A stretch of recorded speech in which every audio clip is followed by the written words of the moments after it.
Welcome back to Fear and Beer, a Halloween Horror Nights podcast. Join us as we venture year-round into the fog. Make sure you give us a like and a follow on your podcast platform of choice. Also, be sure to check out our YouTube page where we upload every episode in its video format, and maybe a few other surprises as well. Make sure you're following us on social media to keep up to date with our newest haunted content. I'm Nick. I'm Seamus. I'm Jamie.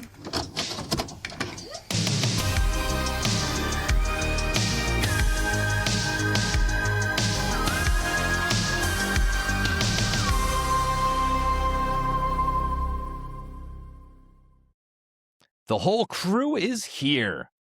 And, I mean, I couldn't have picked a better beer for this episode because while this is a very intriguing, interesting episode, we're not really talking HHN. So my beer tonight is actually called Killing Time because this is clearly a very fun, but it's a filler episode, right? Like if you're here for HHN, I hope you still kind of kick around with us on these fun episodes because this is a good one. It's even better because I have no notes. It is completely off the dome. And this was Seamus's idea. So before I pass it over, I'm going to go into the beer. This is from Woven Water Brewing, which is in Tampa. Never heard of them before. So I'm excited. And it is a funky beer. This is a fruited sour ale with key lime, cream of coconut, and almond. Hopefully not real almond. We'll see. If Sounds I like croak halfway through the episode, then that's on me. Key lime pie sour. Nut allergy. Yeah, Nick, you shouldn't even be drinking that. My God. Okay, it's not almonds in here. Jesus Christ. Straight People- almond extracts. Yeah, it's just Right, almond. just That's downing it. almond milk. Don't worry, It's guys. It's I'm just home. almonds. There's not even a beer. It's just a can of nuts. If Nick does keel over, I'll be here to resuscitate him. You guys are in the Don't. same. DNR. Exactly. DNR. Do not Apartment, so. resuscitate. just call it. Or Sell off Daisy the will. equipment. Fear and Beer merch will go through the roof. It'll be awesome. Went out like you wanted to. Yep. Forget almond Pour beer. and podcasting for free. That's what I love. Daisy will lick you back to life, if anything. No. She'll kill herself to be with me in the afterlife. She might. That's how you know you have a true Leave me with companion. Boots. Yeah, Boots Don't will say leave me bye. with these people. Boots will just pull the socks off of my dead body, and just run away under the bed. So I did pick this up at Half Barrel Beer Project.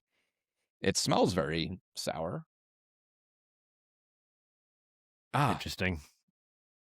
And it is sour. Sour, yeah. That hit me right in the back of right in the jowls. Ooh. Tasty though. Hit you I right in didn't get- the uvula. Yeah. Sorry, stupid joke. It is not super key limey. I think the coconut kind of like coats it, like the smoothness a little bit. It gives it like that little bit of a creamy taste. Thankfully, don't taste any almonds, so that's Oh, probably perfect. okay. But this thing, it does. I don't know if I can move my camera, but it looks a little. It's not gonna. I don't want to fuck with the camera, but it looks like weird. It's like bubbly on the top. I was like popping the bubbles. I can kind of see it. It looks a little, Yeah. yeah. It's Yeah, you it looks like kinda- it's probably got Like some little sort of icebergs. sugar in it, like milk sugar, Yeah. Little almond milk sugar. Beer or something. icebergs. That's a thing. But no, pretty good, pretty tasty. I'm glad I only have one because sours are, while fun and Your tasty. kryptonite. I can't do more than 2 or 3 of them. So yeah, Seamus, why don't you let everybody know about this idea and what we're going over tonight? So I shamelessly stole this idea. So this is not unique. This is just something that I know many people have done for many of different things. But I figured, we're hitting that point in the spring or the early spring where there's just nothing to talk about. We can talk about the same rumors over and over again every week, but that's not fun, right? No one wants to listen to that over and over again. Not fun for us. Especially since we don't validate your feelings, because that's what we are. We don't validate our own feelings. But so I came up with an idea that we should take, because we're hitting 2026 this year, so we've hit the first quarter of the new millennium for us millennials, and I think over the last 25 years we've had a lot of really good horror movies, right? I mean, some trash, some bangers, some a big glut of remakes and sequels that we didn't need, but we still want anyways, because that's how we do. So I figured let's split this up into 2 episodes because it's going to take way too long to do this in 1 episode. But we're going to go every year, 2000 to 2025. I'm going to give you 4 horror movies that came out in each of these years. And the goal is we have to, as a team, decide what of the 4 we're keeping and the others are going down the Toy Story 3 chute. So I think we can just jump right into it, and we'll kind of go from here. I think there's going to be I like this. This is fun. There's going to be a few years where I think that we're all going to kind of battle, and it is going to be a little bit of a battle. I did my best to kind of throw movies together that we all but all for different reasons, or years where Nick's gonna want this one, I'm gonna want this one, and Jamie's gonna want this one. So we'll see how this goes. I think there's probably a few lean years too, as we kind of get into the late 2000s into the early 2010s, where it's gonna be pretty quick. We're all gonna be like, yeah, it's that one. But I'll be interested to see which ones you go to battle for. So. Yeah, I am excited but nervous because I haven't seen the list, so I don't know what's on there. Yeah, me either. I obviously between the three of us, we've seen a lot of horror movies. Right. Some might have been one and done. Some might have been 10 years ago was the last time I saw it. So I don't know how fresh some of these will be. And of course, there's probably going to be some of the comments where it's like, oh, well, you didn't know that this from 2002 horror film was directed. Yeah. We're talking a horror. Relax. I didn't movies. take notes, so I'm not going to remember directors, and I'll remember some of the actors and stuff. But give us a break. We're not film students. We're just film buffs, and and it's been, like I said, it could have been years since we've seen a movie. So there might even be a movie that I haven't seen that it just maybe slipped through the radar. I will also preface this by saying I will not say these are the best 4 movies that come out in that year. So I know you're going to tell me, well, you didn't think of fucking big snake monster from outer space in 2006. Just trust me. I all I did was go to IMDb, and I picked 4 movies that I really liked, and I know these 2 really liked from each year, and I just want to see how it goes. I want to see where your mind goes.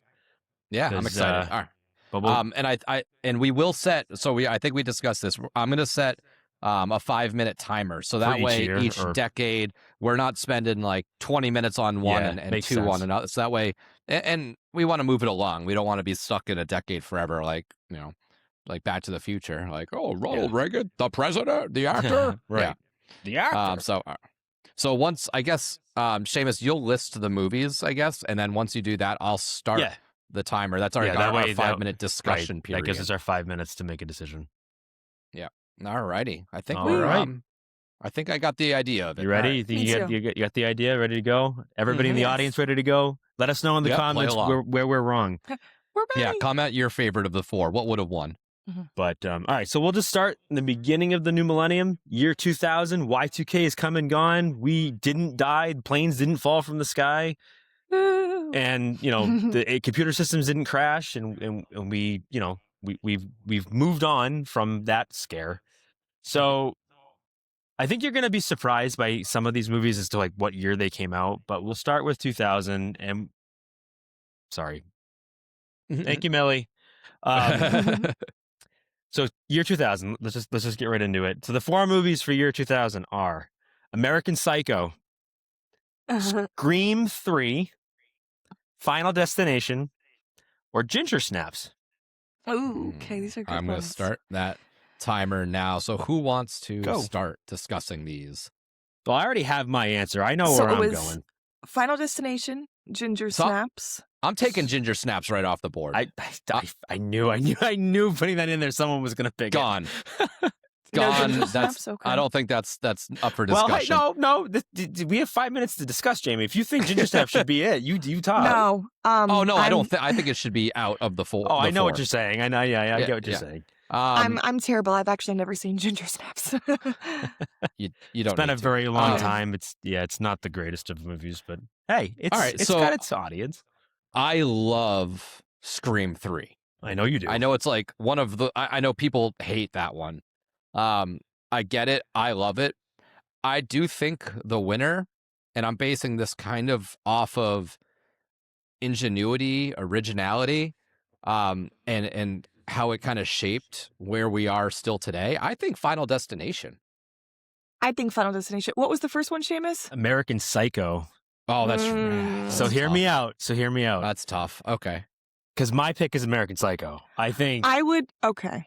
Go ahead, Seamus. In reality, I forget exactly what point in 2000 that it came out, but it kind of kicked off what I would think of as the new millennium for horror.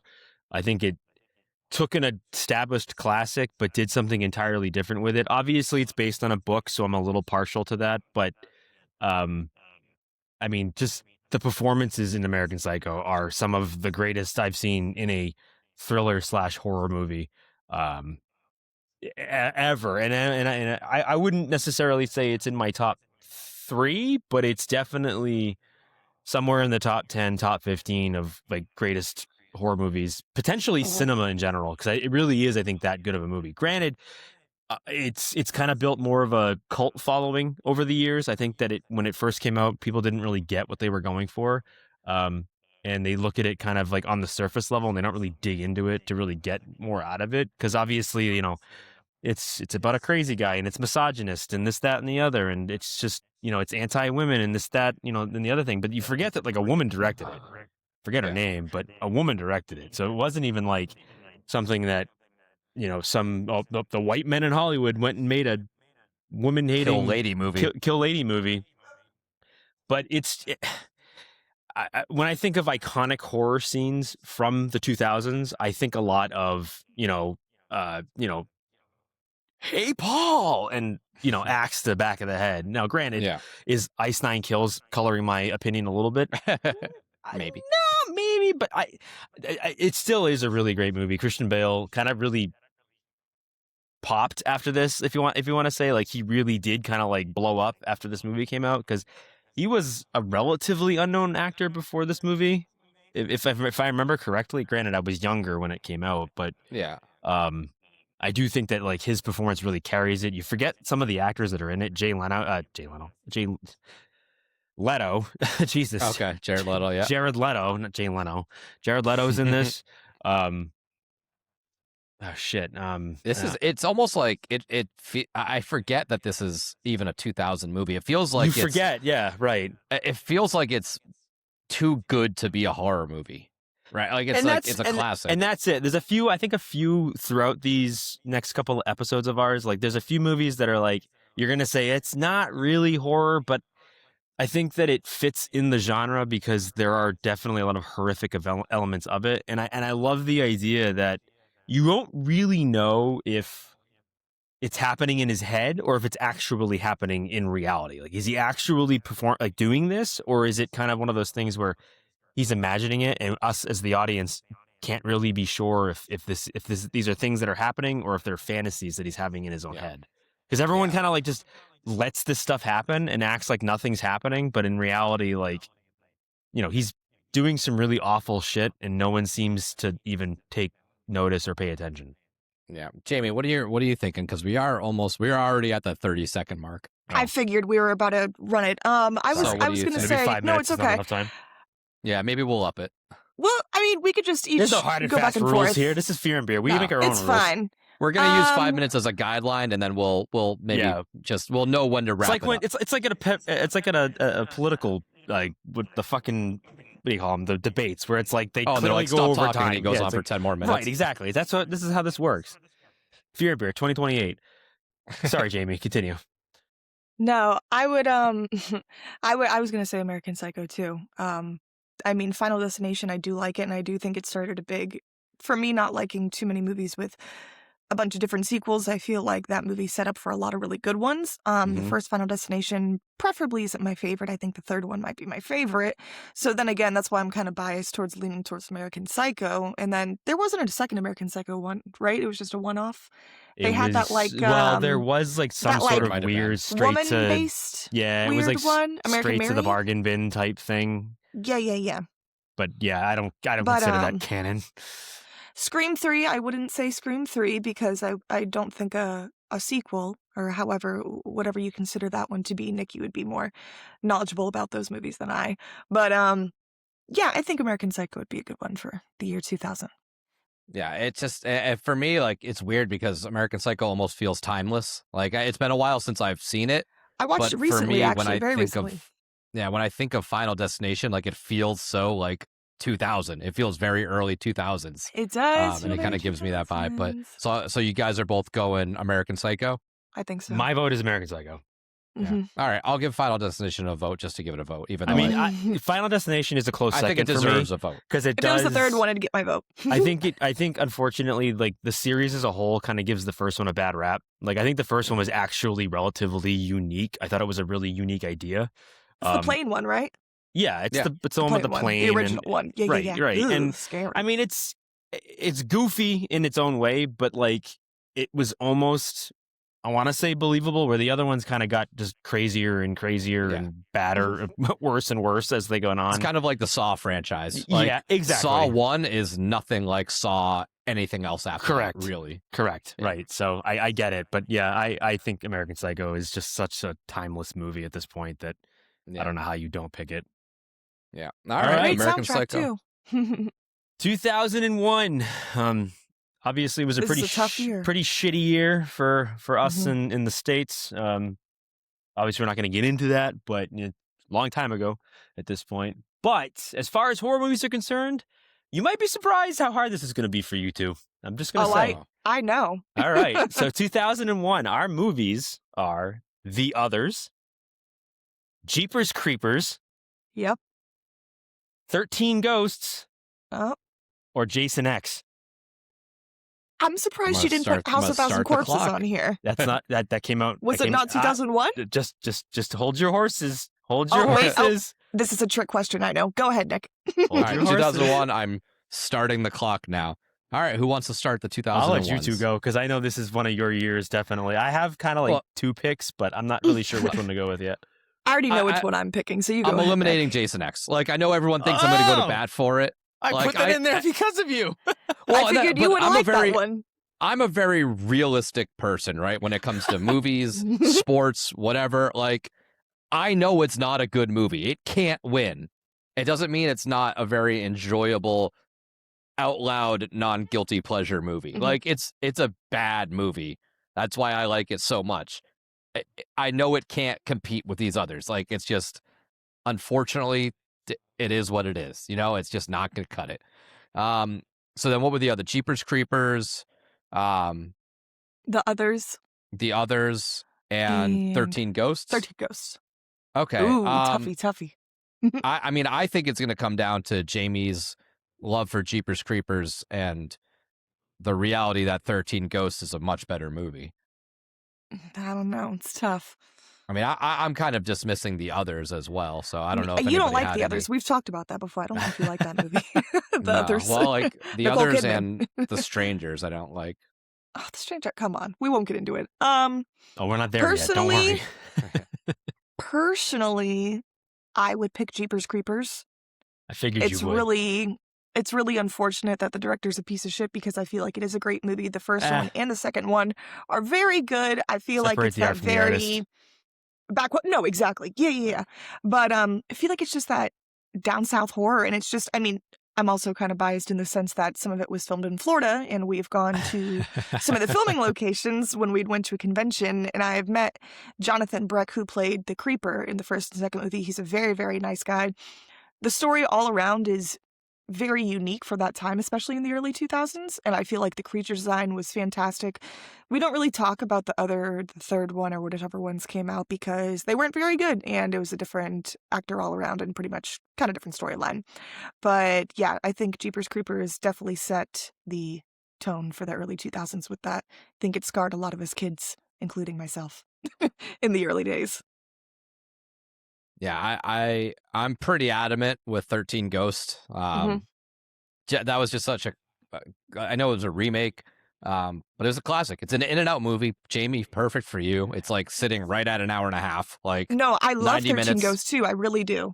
But it's Matthew also Lillard. Like it's one of those remakes that, although it is a remake, it doesn't like it's not clearly a straight shot for shot Correct. remake. I think there's too Mhm. many remakes that come out even now that they're trying too hard to be a shot for shot remake, whereas 13 Ghosts really is its own movie, and it definitely encapsulates that early 2000s, late 90s. We're just now getting into like CGI. We're starting to play with like more computer graphics, and it's hokey in its own way.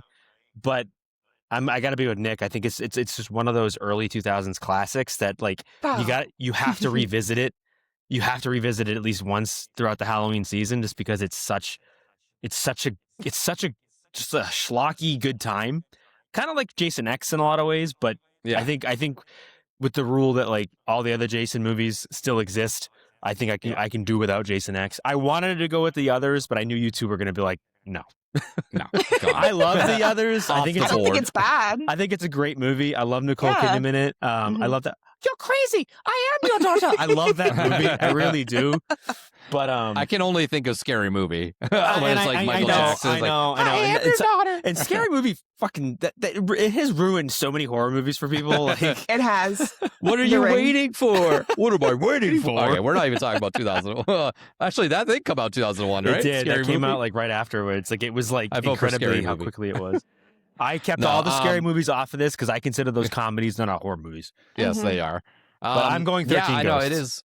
Jeepers Creepers is like I do love it because it filled the void of, and I know it was more supernatural, but it kind of slipped into that, not like almost like slasher style, because it had this very prominent Yeah. character, like this villainous character that had a unique look about him. It was a very interesting, like pretty much one location kind of deal.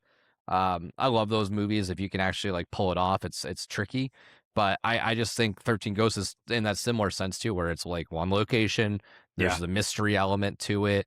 It's yeah, I love remi- that. And it- it's a movie that we're on the reminds 5. me a lot of classic horror, like House on Haunted Hill, something Yeah. like that.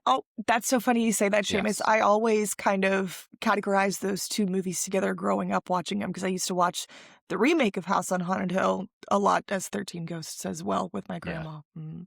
Yeah, well, that was our 5-minute mark. So I think it sounds like we 13 Well, so Ghosts. my vote's 13 Ghosts. Nick, yours is Mhm. 13 Ghosts as well. 13 Ghosts. And then Jamie is throwing a vote in there for Jeepers Creepers. I think it's a I close am. second. Again, same idea. I Yeah. think it's tough to lose. I feel Jeepers like a lot will Creepers. agree with you, though, with you guys, Yeah. for sure. I bet you there'll be a number that agree with Mhm. you, though. I don't think it's necessarily a straight, like a straight one to one. Yeah. But Full sweep. I think because I just think Justin I think Long? there's Come other on. movies that have come out that are similar to Jeepers Creepers that Yes, now now, because I've always kinda fit thought the bill. that the whole It Pennywise thing, his coming back after so many years, always kind of reminded me of that too. Yeah. So yeah, I agree. Mhm. All right, 13 Ghosts can 2002. take it. What do Yep. we got? 2002. Yep. Give me one Yeah. second. Oh no, you're good. Dang, so no Donnie D for the 2001, huh? I guess that's not really horror per se. I don't think it's considered horror, and Millie's No, gonna it's lose her not. shit It's as okay. my family's coming in. That's okay. So, No, I yeah, know it it's definitely not. is. It's not horror. It's like it's more of like a psychological kind of movie. Like I have a movie that I don't think is going to be on the list for a certain year, and I see why, because it kind of toes the line. It's not necessarily. It's more of a thriller, but I bet I know which one you're thinking of. Probably. Possibly. Probably. I could be wrong. But yeah, so I'm very curious because, like I said, we don't know what movies are on these lists, so it's gonna Fun. be. I'm kind of like before Seamus says them, I'm like, all right, what was 2002? What was in there? do you that guys want to year? vamp for me for like 5 minutes? Yeah, Thanks.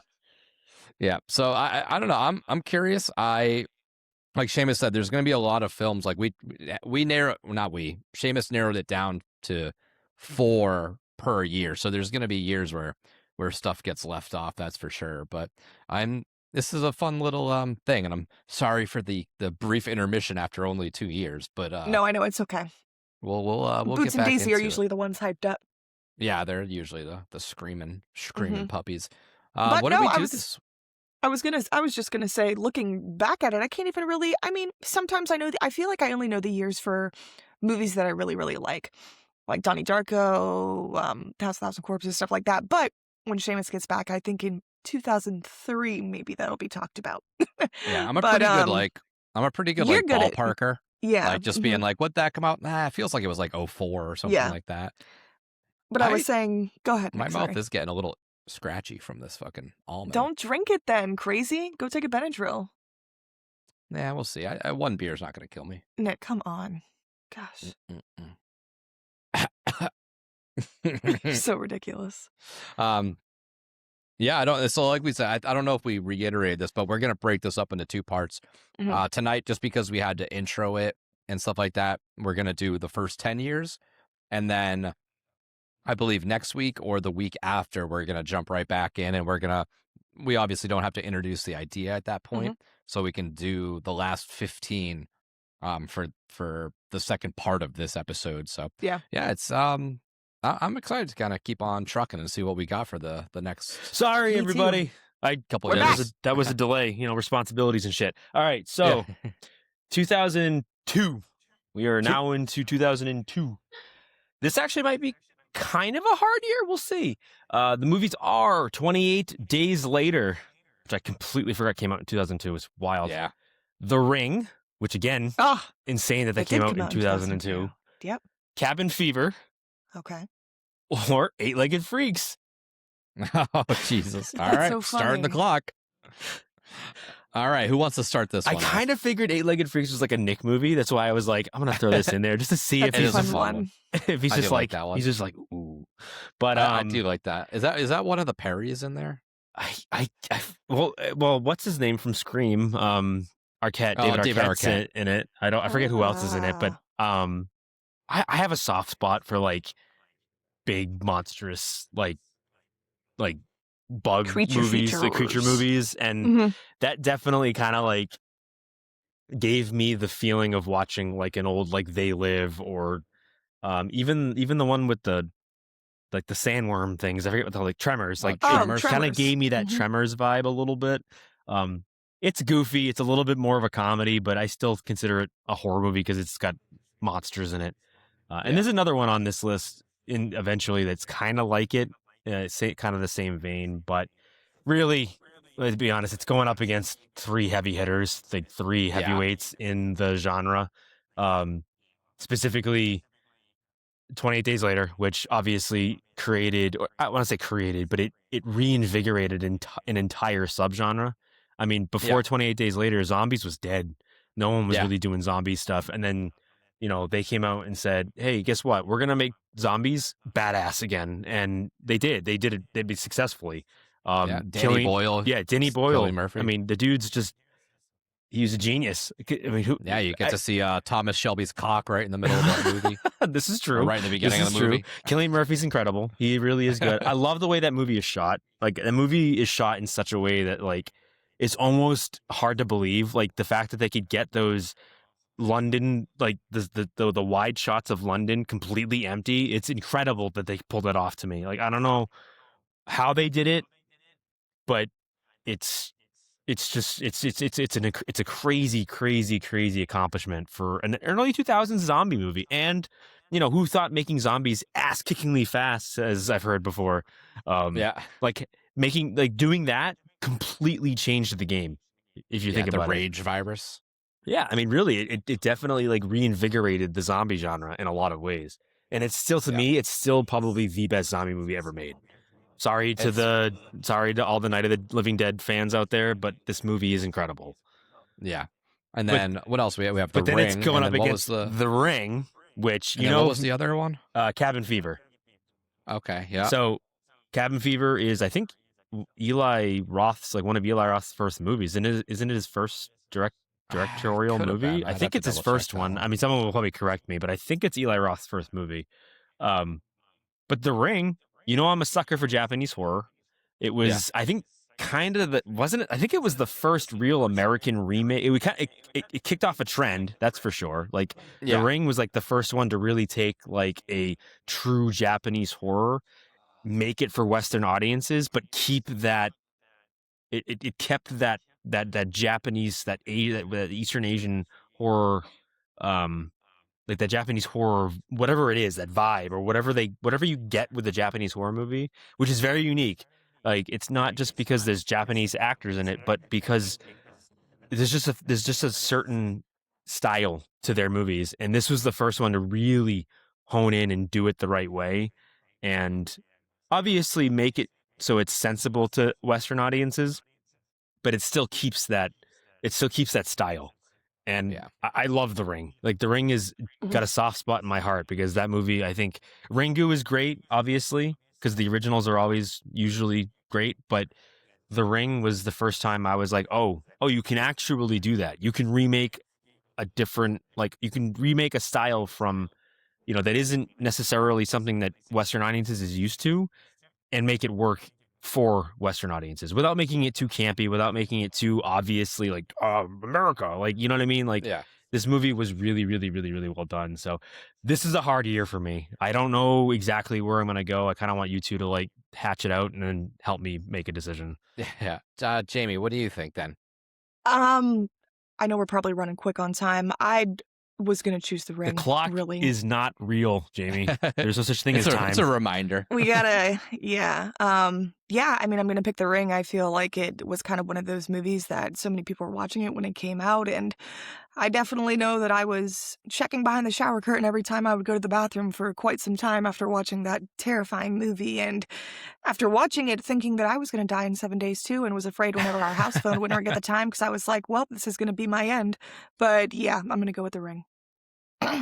Yeah, I'm close to you as well. For me, it's really 28 Days Later versus The Ring. Yeah, that's kind of where I'm at because I like Cabin Fever. It's a fun movie, but I think going up against 28 Days Later in The Ring, it's just like I think Cabin Fever. It didn't really. I'm looking kind of it as like what set a precedent, what changed the genre, what reinvigorated the genre, like we kind of already spoken about. So I'm with you. It's like it's between those two. Yeah, I think I'm leaning towards The Ring. I think, I mean, 28 Days Later, it was shot purposely like shit, and like it looks dirty. It looks like a grindhouse kind of vibe, and that's what it went for. But The Ring for me was like it has that element of like mystery detective. I'm a sucker for that stuff. Yeah, and the countdown of it being like, 5 days left, 4 days left.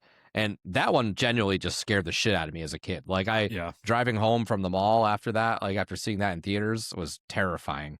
And it was just so senseless too, right? Like you're afraid of the TV showing an image of like a ladder, and you're like, this is fucking terrifying. Like this is something is wrong here. Like, and it was just it was right at the edge of me being like still afraid of horror movies. Like there was like a couple that would still get me, that would sit with me, and I'm like, oh, that feels weird. Right. So I think I'm gonna have to go with The Ring. Yeah, I think a lot of iconic scenes too, like when she was in the well and she picks up her hair and then her nails are like on the inside of the well. Oh, they used to creep me out. I mean, just the last scene by itself where she comes out of the well and comes through the TV screen, that still sticks in my brain like to this day. And then damn scary movie. Yeah, you own that one too. Yeah, I know, what the hell. But you, I think you helped make me make a decision. I think I got to agree with the two of you. I think The Ring is, as much as I love 28 Days Later, and I do think it kind of reinvigorated my love of the zombie genre. I think the Ring is The Ring. I don't know if we could win a world without The Ring. Yeah, no, and like you said, both 28 Days Later and The Ring kickstarted or reinvented something different. Like we started to look at zombie movies differently, and then we also started to appreciate and look at like Japanese, Asian style horror movies a little bit differently. Yeah. So yeah, I think The Ring is the right choice here. Definitely. All right. 2003. You ready? This is gonna be a good one. So we got Texas Chainsaw Remake, which was kind of like really like the first of the major slasher remakes that we started to get throughout the 2000s and 2010s. It kind of kicked that off. So was that McConaughey? No, that had Jessica Biel in it, coming off of Seventh Heaven. So keep in mind, so she was like, she went from being like this like teen heartthrob to now she's a final girl. And I think that movie I don't think that movie gets enough love. I think that remake was truly like I liked it. There was a lot to it that I think you could appreciate. Was it great? No, but I mean, it was definitely, there was something there. Mm-hmm. So we get that. Freddy versus Jason, House of a Thousand Corpses, or Dreamcatcher. which I think is a low key underrated movie that people don't talk about enough. Stephen King. So right, go. Starting the clock. So I'll start with this one because it's funny. I knew House of Thousand Corpses because I've looked this up before, and it was supposed to release technically in 2001, but it didn't get the full theatrical release till 2003. So I was mistaken on that one, but I corrected it. Don't you worry, guys. You could make an argument for either one. I'm sure people will be like, it's technically 2001. But whatever. Right. It's 2003. It's no biggie. Because that's what the internet told me. All right. Yes, exactly. But continue, Jamie. But it's very poetic. Yeah, it's very fun to have House of Thousand Corpses and it's the Texas Chainsaw Massacre remake on here because it involves one of my favorite genres, which is Nick's favorite phrase of hillbilly horror. I love the country hillbilly horror. There we go, hillbilly horror. That's for Mr. Zombie only. I didn't think about that too hard. That the two of them kind of fit together a little bit for sure. Mm-hmm. I feel like it's kind of obvious, but I'm definitely going to have to go with House of Thousand Corpses on this one. I do like the Texas Chainsaw Massacre remake. I haven't seen Dreamcatcher, was it Seamus? Dreamcatcher. I'm familiar with it. I think it's been quite some time since I've seen it. But I mean, House of Thousand Corpses was just Rob Zombie's step into the horror scene, and I feel like it made such a big impact. I remember I've talked about this before in other episodes when it was a house for horror nights finally, but just begging to watch this as a kid with my parents when I was like 11 years old, and they had it on like DVD at the time since I was a couple years from then, and finally being able to watch it and being like, oh my God, what the hell did I just watch? But then just falling in love with that genre and with that subgenre so much, and just Rob Zombie's other movies to come. And I mean, we have an early Rainn Wilson. The cast is pretty good. That's right. I forgot he was in that. Yeah. Oh, shit. Fish Boy. We made the Firefly family. That's a tongue twister. For the first time, it just reads as like an authentic, caught in the middle of nowhere by a family of killers. True horror. That's. I mean, this falls into that range of House Thousand Corpses, Wrong Turn, this Texas Chainsaw, just being at the wrong place at the wrong time, and just not being in the Hills Have Eyes. Yeah. So I'm gonna have to go with House Thousand Corpses on this one. It's no brainer for me. Right. So what about you guys? And the thing is Rob Zombie definitely wears his inspirations on his sleeve. For sure. Literally and figuratively, because I'm sure a lot of his tattoos are probably of that genre. But he definitely lives in that grindhouse world, and that's what that movie is. It's just nothing but grindhouse. And to turn a lot of those actors, like literally no name. People didn't know who any of these guys, like Sid Haig. What had Sid Haig done before he got involved with Rob? I mean, I'm sure he did quite a bit. I'm not trying to belittle his career, but I mean, he took really underground, unknown actors and made them stars in a lot of ways. Yeah, Bill Moseley. I mean, again, a guy that I'm sure has had a pretty solid career, but he owes a lot. Texas Chainsaw Massacre too. That's right. He was in the second one. Top. He was Chop Top. I forgot about that. But right. I mean, side characters. You and made them beloved in a lot of ways. I mean, granted, it's kind of a cult following, but I think it's got a massive cult following. For a cult following, it's huge. And I feel like, too, even if you're not really familiar with Rob Zombie's movies or his characters and stuff like that, I feel like you've at least heard of House of Thousand Corpses, or you're familiar with Captain Spaulding in general. Right, I feel you recognize a horror icon himself. Right, it's kind of like Terrifier. I think a lot of people recognize art, but don't really know the movie because they've never seen the movie. They just know who the character is, and and I think that speaks to something. I think it's does it speak to everything being great as far as movies quality is concerned? No. And that's not saying that House of a Thousand Corpses is a bad movie. I think I still think it's Rob's best movie, to be honest with you. I think it's the best one he's ever done. I don't think he'll ever come close to it again, to be honest with you. I know it's a hot take, but you don't like Halloween 2? Dr. Satan. No, I don't. I mean, granted, I think some of his movies, like Lords of Salem, get a bad rap for some reason. I don't get it because that movie's actually Lords of Salem's underrated. It is pretty good, but I think it's better than House of Thousand Corpses. But Nick, what do you think? I'll let Nick. Yeah, go. You got one of your faves on here. House of Corpses, no, guess what I'm going to vote for. All right, so Texas Chainsaw. Let's start there. Probably the best remake of a horror classic. Easily, I loved this movie. It made Leatherface a lot more terrifying because in the classic, he's not really that like terrifying. You know, he's not like he's this big goofy, giant brute. Yeah, he's it's almost slapstick. That's Right. why like I'm not the biggest fan of the original Texas Chainsaw. I think I've said that before. I think I've said that on one of our previous episodes, like a long time ago. But it just maybe I'll need to revisit it. But it just never stuck to me as one of my favorites. I appreciate it for what it is and when it came out. Yeah. But the remake took it to that extreme level without like really sidestepping or changing course too much of what the original was. They just kind of upped the ante a little bit, which I appreciate. Right.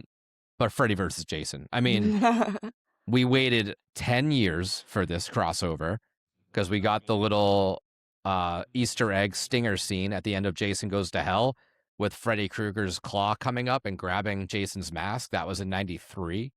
So we waited 10 years for the payoff of this thing. And for me, there's no disappointment at all. Like it's still Robert Englund doing his thing, playing the hits, hitting the classics. He's batting 1,000 in this thing. And then you have Jason, who just comes in almost a little bit, one of the most intimidating, other than maybe like, I think it was like C.J. Graham in the middle of the Friday series, who had this big, bulky look to him. But it brought back these forgotten slashers, because at the time, like, they had gone through their whole franchise. They clearly weren't good movies anymore. Like, you know, this was a big thing in the 80s. Yeah. 2003, we're having the culmination and some of the best work of it. Yeah, that's cool. For what it was, again, this is kind of like I'm going against what I talked about with Jason X. I think Freddy vs. Jason's a better movie than Jason X, but I know this isn't like by any means a good, perfect movie. Yeah. But I can't not vote for Freddy vs. Jason. Two best slashers going head to head. I mean, this is probably the best crossover event of all time. It beats Abbott and Costello meet the Wolfman or whatever the fuck, Frankenstein. It beats Alien versus Predator. It beats Rugrats Gone Wild. It beats everything. There's no contention. This was building up a cinematic universe before the MCU was a thing in, film. Yeah. But no, I just can't not vote for Freddy versus Jason. It's clearly the pinnacle of slashers, and I'm just bummed we never got like a Freddy versus Jason versus Michael, or Freddy versus Jason versus Leatherface. There was so many rumors back then. There was supposed to be a sequel, and it was supposed to be Freddy versus Jason versus Ash from Evil Dead. Yeah, that's right. I forgot and it about didn't that. pan out, and it ended up becoming a comic book run. But it would have been really cool to like, and this is I'm going off on a tangent, but like I still think they should do like an Avengers Endgame of slashers. Like they need to figure this shit out with the rights and just put them all together in one crazy movie. Because like you could use Pinhead and he could have, like all the mystical stuff. He could be the one conjuring all of this shit up. So I want to see all that. Like I want to see, Chucky, Leprechaun, Candyman, Freddy, Jason, Michael, Ghostface, Leatherface. Problem is that like you're getting now to a point where like obviously Robert can't play Freddy anymore, and you're gonna run into a situation where you're gonna have to recast some of the and we all know how people took that Nightmare on Elm Street remake. Oh my God, Jimmy loves it, which is absolutely insane to me. I don't think it's that bad. Like I think it is a decent movie. People It's just fine. don't like the way Freddy's portrayed in it because he's not goofy and isn't being like wacky. He is a meaner and Freddy He's not in it, being yeah. like, bitch. He's not doing all the weird, goofy Freddy shit. Welcome to prime time, Like bitch. he's just being like an actual predator, which I think turned a lot of people off. I like it, partially because I like. Again, we're gonna do on a tangent here, so I don't want to spend too much time doing that. But I like Jackie Earl Haley. Yeah, I like Jackie Earl's portrayal of him, but whatever. I digress. I think I didn't mind it, but I think he looked a little too goofy. So I hate to do this to you, wise. Jamie. You had me like I was pretty much sold on 1,000 Corpses. I think taking this, but Nick's right. I mean, Freddy versus Jason.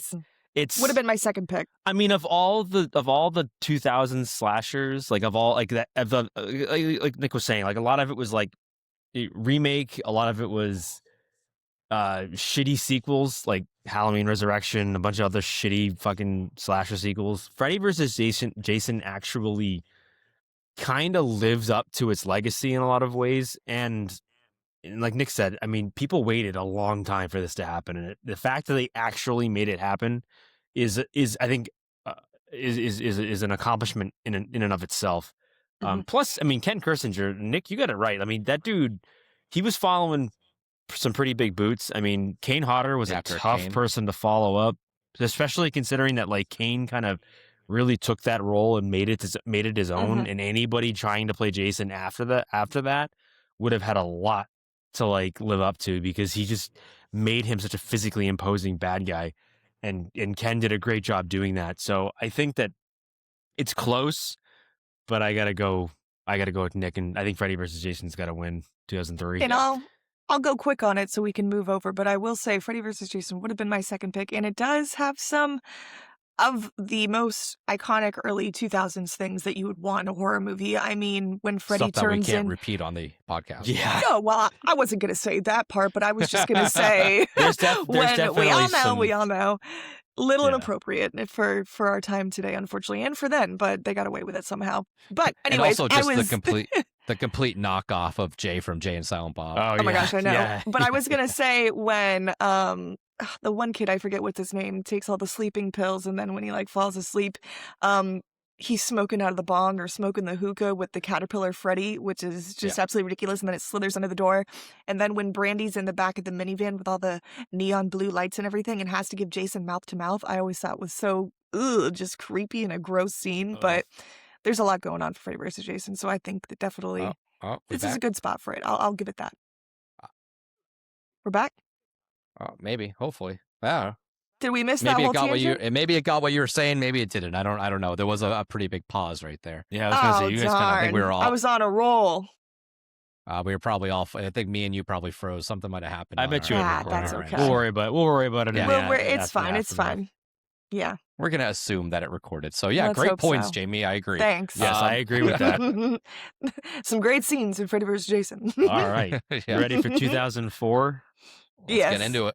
Because I think that there's a couple here that are going to be pernicious as far as like arguments wise. Ooh, so I like that 2004, word, we have Shaun of the Dead, we have Saw, Alien vs. Predator, and The Grudge, another really solid Japanese American remake. I'm going to start the ever so important, not The important Grudge. 5-minute timer. Alien vs. Predator. So I went into this year, I think, initially being like, it has to be Saw, right? Like, I mean, Saw, again, created its own genre in a lot of ways. Gave us Lee Winnell and James Wan. I mean, without Saw, those two never would have had careers, I don't think. No, yeah. How do you take primarily the movie, which is primarily filmed in a bathroom with two dudes chained to the wall, and make it scary? And I think Lee Winnell and James Wan are auteurs, and they're geniuses of our generation. And I think without them, I don't think horror would be anywhere. Truly think that horror would have not died completely, but it would have been in a very bad spot if it wasn't for those two gifting us with Saw. Now, with that, the early 2000s were bad. Yeah, for sure. I mean, basically anything after like Scream in '96 up until like 2000, 2003. I mean, the horror genre was basically like barely on life support at that point.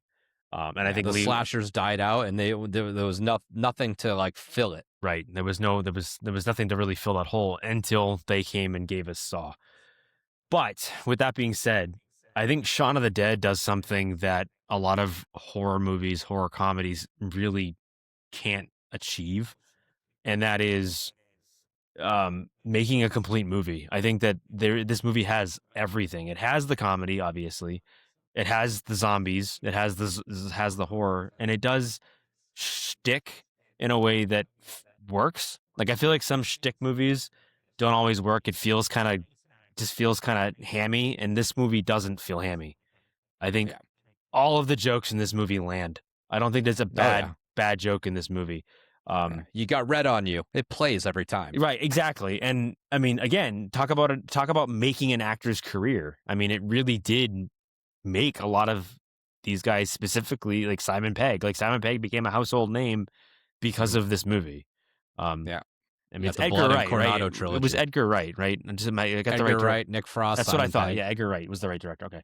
I mean, it really did kind of launch his career too, in a lot of ways. I mean, Edgar Wright became a household name after this trilogy. But Shaun of the Dead, it's an incredible movie. It's a really, really, really good movie.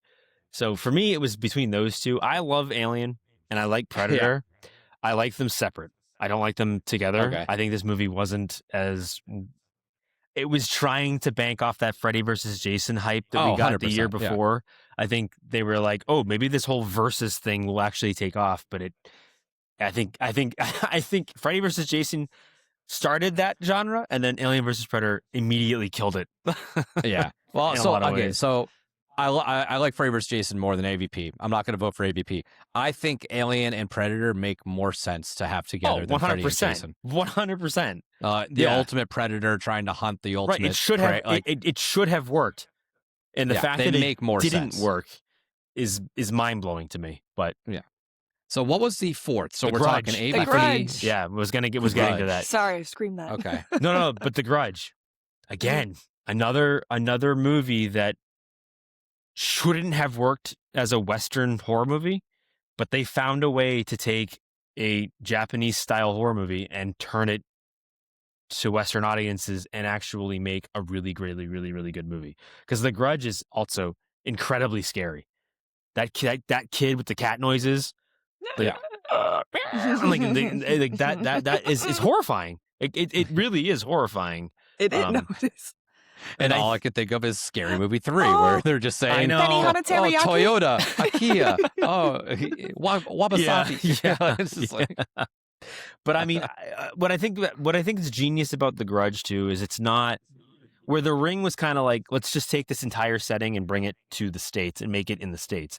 They took an American actress and put her in a Japanese setting and film a Japanese horror movie with an American lead actress.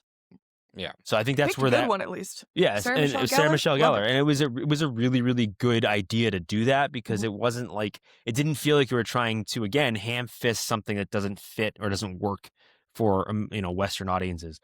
I think what they did was a really, really, really smart idea. Mm-hmm. This year is tough. This is a very hard year to pick one. So it's tough, but I think my winner still hasn't wavered.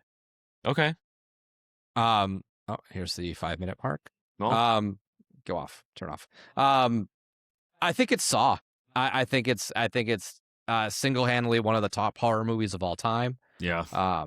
The twists and turns that it was able to pull out, whether you like or dislike, hate or love any of the Saw sequels, they're still making them today. They're at Saw 10 or 11 at this point. Like it clearly did something extremely special. That's one of those twists that nobody, I don't care what you say, you did not see that coming. You did not see that the guy in the middle was alive the whole time and the one behind it all. Like there's just, you didn't. Every 15 to 20 minutes, there was just such a clever reveal of something different. It was just, they were slowly peeling the onion back in front of you, and you didn't know where you were until you were at the core, and you're like, oh, I'm an idiot. Like, how did I just miss all of this stuff? It's if you like escape games, I mean, that movie is an escape game of a movie. I was going to say, it kind of created escape games in a lot of ways. Yeah. So, I mean, for me, it's Saw hands down. Yeah. I think AVP I took out of consideration. I love it. But I don't think it's a contender there. Shaun of the Dead, it's tough for me to pick that over that. I love that movie. I think I just, because we're talking so much horror, I think it with it being that like a comedy aspect, like a spoof movie. I think I kind of take it down just a little bit in here, but I love it. It is probably, like we talked about 28 Days Later, I still put Shaun of the Dead as one of the best zombie movies ever made. No, and you're right. That again, an Edgar Wright movie is one of the best zombie movies ever made. Like, it's crazy, but it's true. Yeah. with Nick Frost and a dude that looks like a 45-year-old Harry Potter. Right.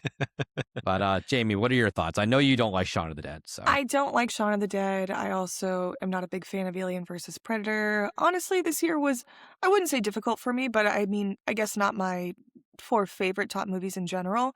I was going to go out on a limb and pick The Grudge because I feel like you said, Seamus, The Grudge is very scary, and it definitely scared me. I was probably, what are we in, 2005? Yes. this is 2004. Yes, 2004. 2004. I'm sorry. So I was probably like 8 going on 9 years old when this first came out. And I definitely saw it when I was that young. And I can for sure say it stuck with me for a little bit. And even just the way that it was shot with the muted colors and just made it feel like very like dreary and dreadful. And I feel like Sarah Michelle Gellar did a really good job at her role, especially for this being a remake of a Japanese horror, which I kind of feel like The Ring kind of did set path for this to come out. But I'm also not a huge fan of the Saw franchises, but I am a big fan of James Wan and Lee Wanell. And you had mentioned Seamus and Nick. I mean, we wouldn't have them today without the Saw movies. So I feel like Saw, Dead Silence. yeah, we'd have no Dead Silence. We'd have no Insidious. There would be, the list goes on and on. But yeah, I think Saw definitely set the tone for generational films that, like you said, Nick, are still coming out to this day. So they did something right. Yeah. Mm-hmm. Yeah. So since you're both picking Saw, is that right? Mm-hmm. All right. I'm gonna give my vote to The Grudge anyways. Okay. I think I love Saw, and Saw is probably still my actual pick, but I got to give some love to The Grudge. I think that movie, it took what The Ring did and just built off of it. And that movie is still one of the scariest movies I think I've ever seen. So It is scary. So I gotta give it at least a little love. But Saw is definitely the fair pick, I think. Yeah. All right. I remember seeing that like right when it came out too. Oh yeah, we saw it in the theater. We went to Yep. Leominster. We saw it in Leominster Theater.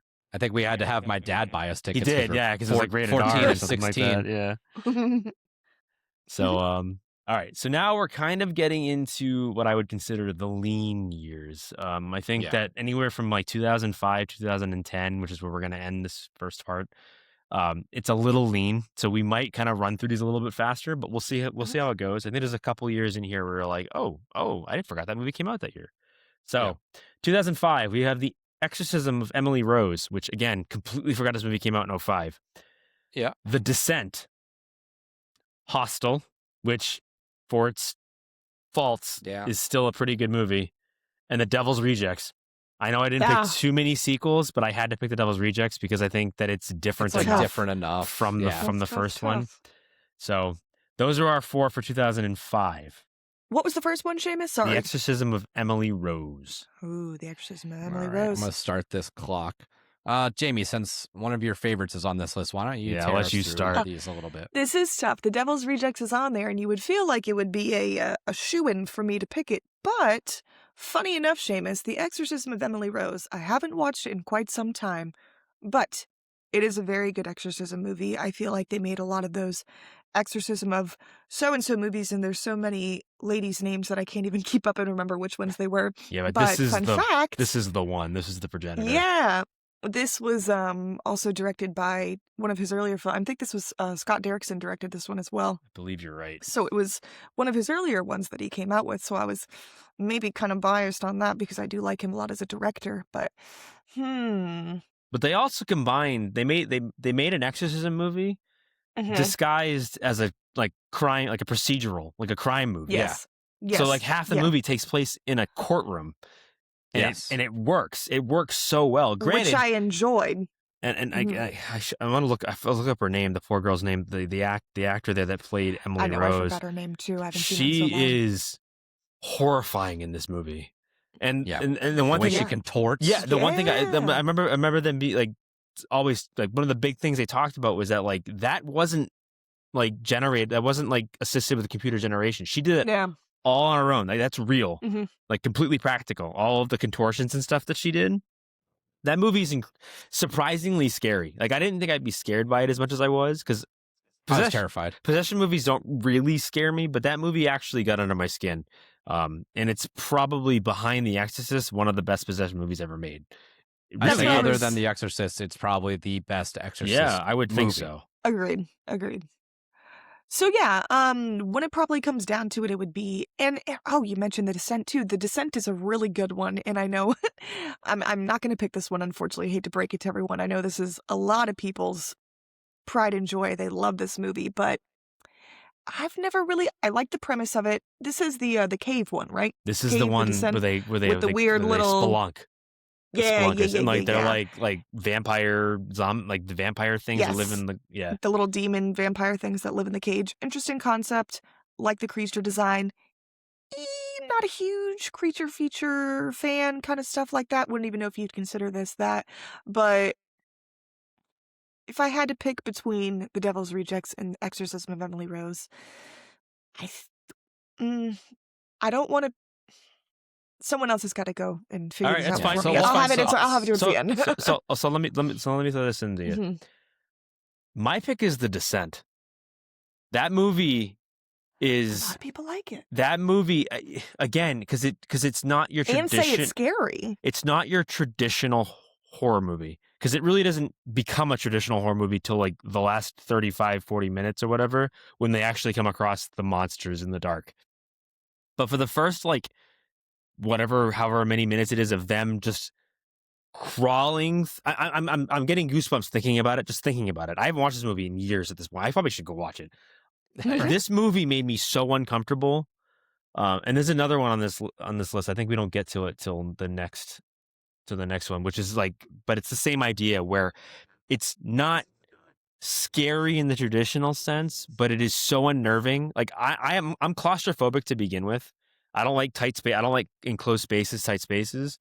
This movie plays on that fear to the nth degree. It is incredibly uncomfortable to watch, especially if you're someone that's claustrophobic. Like some of the scenes were like, it's really like tight, like really super tight in on the girls, and they're like getting like they're stuck or whatever, and you get that feeling of like, oh my god, like oh my god, get out! You need to get out of there! Like get out of there as soon as you like that feeling. I'm just like on the edge of my seat the whole time. I love that movie. Like my vote is The Descent, and I don't think it's close. Like I like The Devil's Rejects, but I like House of a Thousand Corpses better. I like Exorcism of Emily Rose. But as far as just like cold-blooded horror, I gotta go The Descent. Like Hostel is fun for what it is. It's just you really have to be a gore hound. You really got to be a gore hound to like that. And I'm not. I don't like Hostel. Not my favorite. Never seen it. Never will. Yeah, it's there. I mean, it's got those moments in it where you're like, oh, like you're doing this the whole time. And I remember seeing it in the theaters. Kneecap drill. Oh, the eyeball. The eyeball is literally the worst. I mean, everybody in the theater was like, oh, like everybody just freaked out because you knew it was coming, but you just couldn't stop it. But The Descent for me is just, I don't want to say again, it's not top 10 just because there's other movies that I like, but this movie, as far as just like making me squeamish and just feel like this the whole time, that movie's incredible. Yeah, I don't want to like say I'm punting on this year, but like I really don't have I'm there not isn't a super dog in the passionate fight for you about a lot of these. I'm not voting Hostel. I'm kind of the opposite of Seamus. I like Devil's Rejects more than House of a Thousand Corpses. But I'm not picking that. To me, it really does come down to Exorcism of Emily Rose and The Descent. Descent is one that I've watched less. And I think because of how impactful The Exorcism of Emily Rose was for the Exorcist style movie. Yeah, plus, I'm a sucker for true crimey. I know it's not true crime, but like they placed it as, like you said, that court procedural. Yeah. And I remember this movie did scare the shit out of me. Like, yeah, no, it's a good movie. It's a great movie, and it's more more in the barn. Scary. Like, and I'll concede that it's more of a complete movie than The Descent. I feel like The Descent, the first half is a lot stronger than the second half. I think the second half, once they get to like the weird zombie vampire in the dark things, I think it kind of weakens itself a little bit. So I will give you there. For me, it's just like the beginning of that movie. Yeah. The first 45 minutes of that movie is just so impactful that I still remember it to this day. And I haven't watched it, like I said, in like 10 years. So yeah, I think I'm gonna put it on Exorcism of Emily Rose and let Jamie pick. Well, I think we're all gonna have something different on this one. I think I'm gonna have to go with The Devil's Rejects. It's not then that we have to have somebody concede. So Yeah, I'll make right. it easy. If that's the case, if it comes down to that, I'm gonna concede and I'll give it to Exorcism of Emily Rose. I think that movie is a close second to The Descent, but Mhm. The only reason I didn't pick Exorcism of Emily Rose is that I feel like I don't go back to it enough that I'm like, man, you know what? I really want to watch Exorcism get of you. Emily Rose. It is good for what it is, and I did think it was scary. And like I said, I do like Scott Derrickson and his directorial style. And I don't know. I feel like just out of these 4 movies, The Devil's Rejects is the one I would go back to the most. The Descent was good, but again, didn't really find it scary per se, just for my taste personally. That's all. yeah. Hostel, like I said, that's not my vibe either. Really Yeah. don't enjoy those movies, so haven't. And I even feel seen like that one. this is kind of one of those years where like everything, Mhm. every movie kind of has a something for a specific person. Like for me, who doesn't like Correct. closed spaces, The Descent's going to have a real big effect on you. Someone who Yes. hates gore but forces themselves to watch Hostel is going to be Mhm. grossed out the whole time. And you're a fan of zombies movies, so obviously you're going to go back to The Devil's Rejects. You know what I mean? Like, Yeah. and to me, it just, again, like I just think it's weaker. It's less of a horror movie, definitely more of a Southwestern grindhouse, a lot more than House of a Thousand Corpses was. Mhm.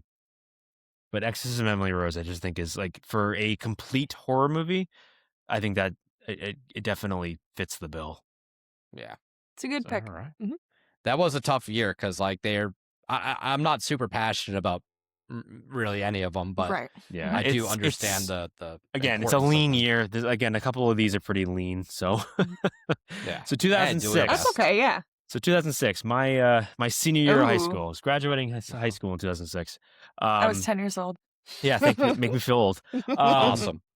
So we have Silent Hill, Slither, Mhm. The Wicker James Man Gunn. remake, and I had to throw this on there. I'm sorry, I had to. The Wicker Man remake. The bees, not the bees. Nicholas Cage. I had to. Bees. I had to. Bees. and a really low, like underrated slasher movie, Hatchet, talking about Kane Hodder. I'm absolutely devastated you didn't put something on here, Seamus, but I might I'm have the sorry. year wrong again. No, it's okay. It's okay. This is the first 3 Is that movies Victor are like Crowley? I think Yeah. was 3 of my that the favorite Hatchet? three of my favorite friggin' movies on here. So this one's gonna be hard. Yep, I All love right, the so Wicker we Man got- remake. I do So we too. got Wicker Man. And Slither. So we got Wicker Man, Slither. Hatchet, Slither, and Silent Hill. Silent huh? Hill. Mhm. All right. Well, why don't you take this one then? Because you like a lot of these. Here, I'm looking something up real quick. Oh, never mind. I stand corrected. I was wrong again. Damn, I'm not good at years. But yeah, so definitely it's going to have to be between, for me, Silent Hill, Slither, and what was the other? Oh, and the Wicker Man remake.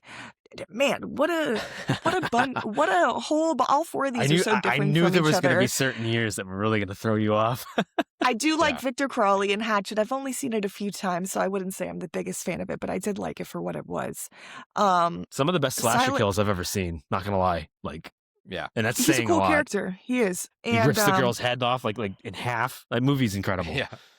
I gotta say though, man, Silent Hill, Mhm. Slither, I think is, and I always say how much I hate comedy horror. I think this does really, really good on blending the comedy and the horror, but I feel like it doesn't take the cake for me for this year. So that's the one that I was like, Eight-Legged Freaks. It does Eight-Legged Freaks, but better. It is a better version of Eight-Legged Freaks. I mean, we just got so many people in here. We got James Gunn. We got Is Michael Rooker in there? Elizabeth He Banks. does I think everything. Michael Rooker's got. Rooker. I think Michael Rooker I is mean, in that. Yep. James Gunn directing. Yes, thank you, Nick. Sorry, but man, we got a great cast. That's in one where here like the chick's too. like super bloated, right? She's like, oh fuck, it like Yeah. explodes. Oh man, I'm Yeah. so hungry. Literally just like that. Yeah, what a weird movie. James is Gunn, so man, you got weird. some creative ideas, dude, and I just absolutely love it. And the fact that these like bugs or like worms would infest them by like Nasty, choking them and like crawling into their leech-looking mouth and things. eat and like scurrying in them. Weird movie, but a good one. Silent Hill though, I feel like I said, I was 10 years old at this time. I remember distinctly watching it in North Carolina at my grandparents' house when I was there for like summer vacation or something like that. First time I'm like, oh, Silent Hill, super cool. Been hearing about this one.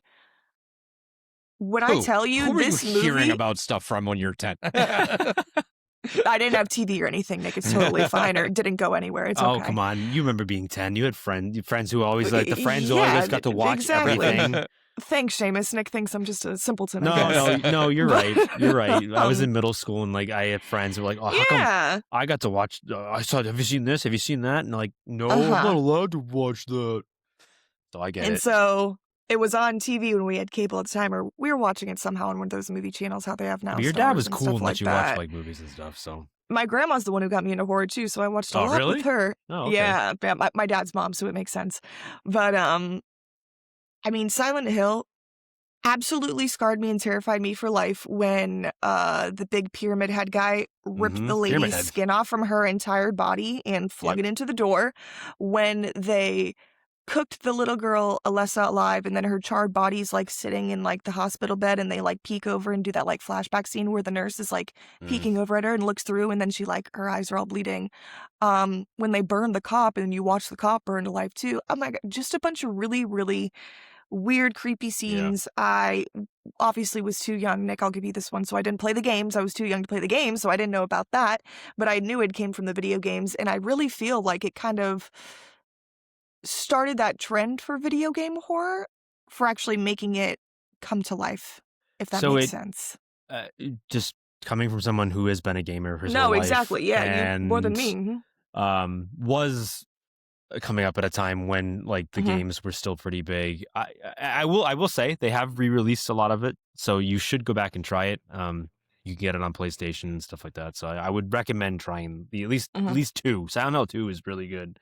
I do want to. But this movie, it is still the best video game adaptation ever.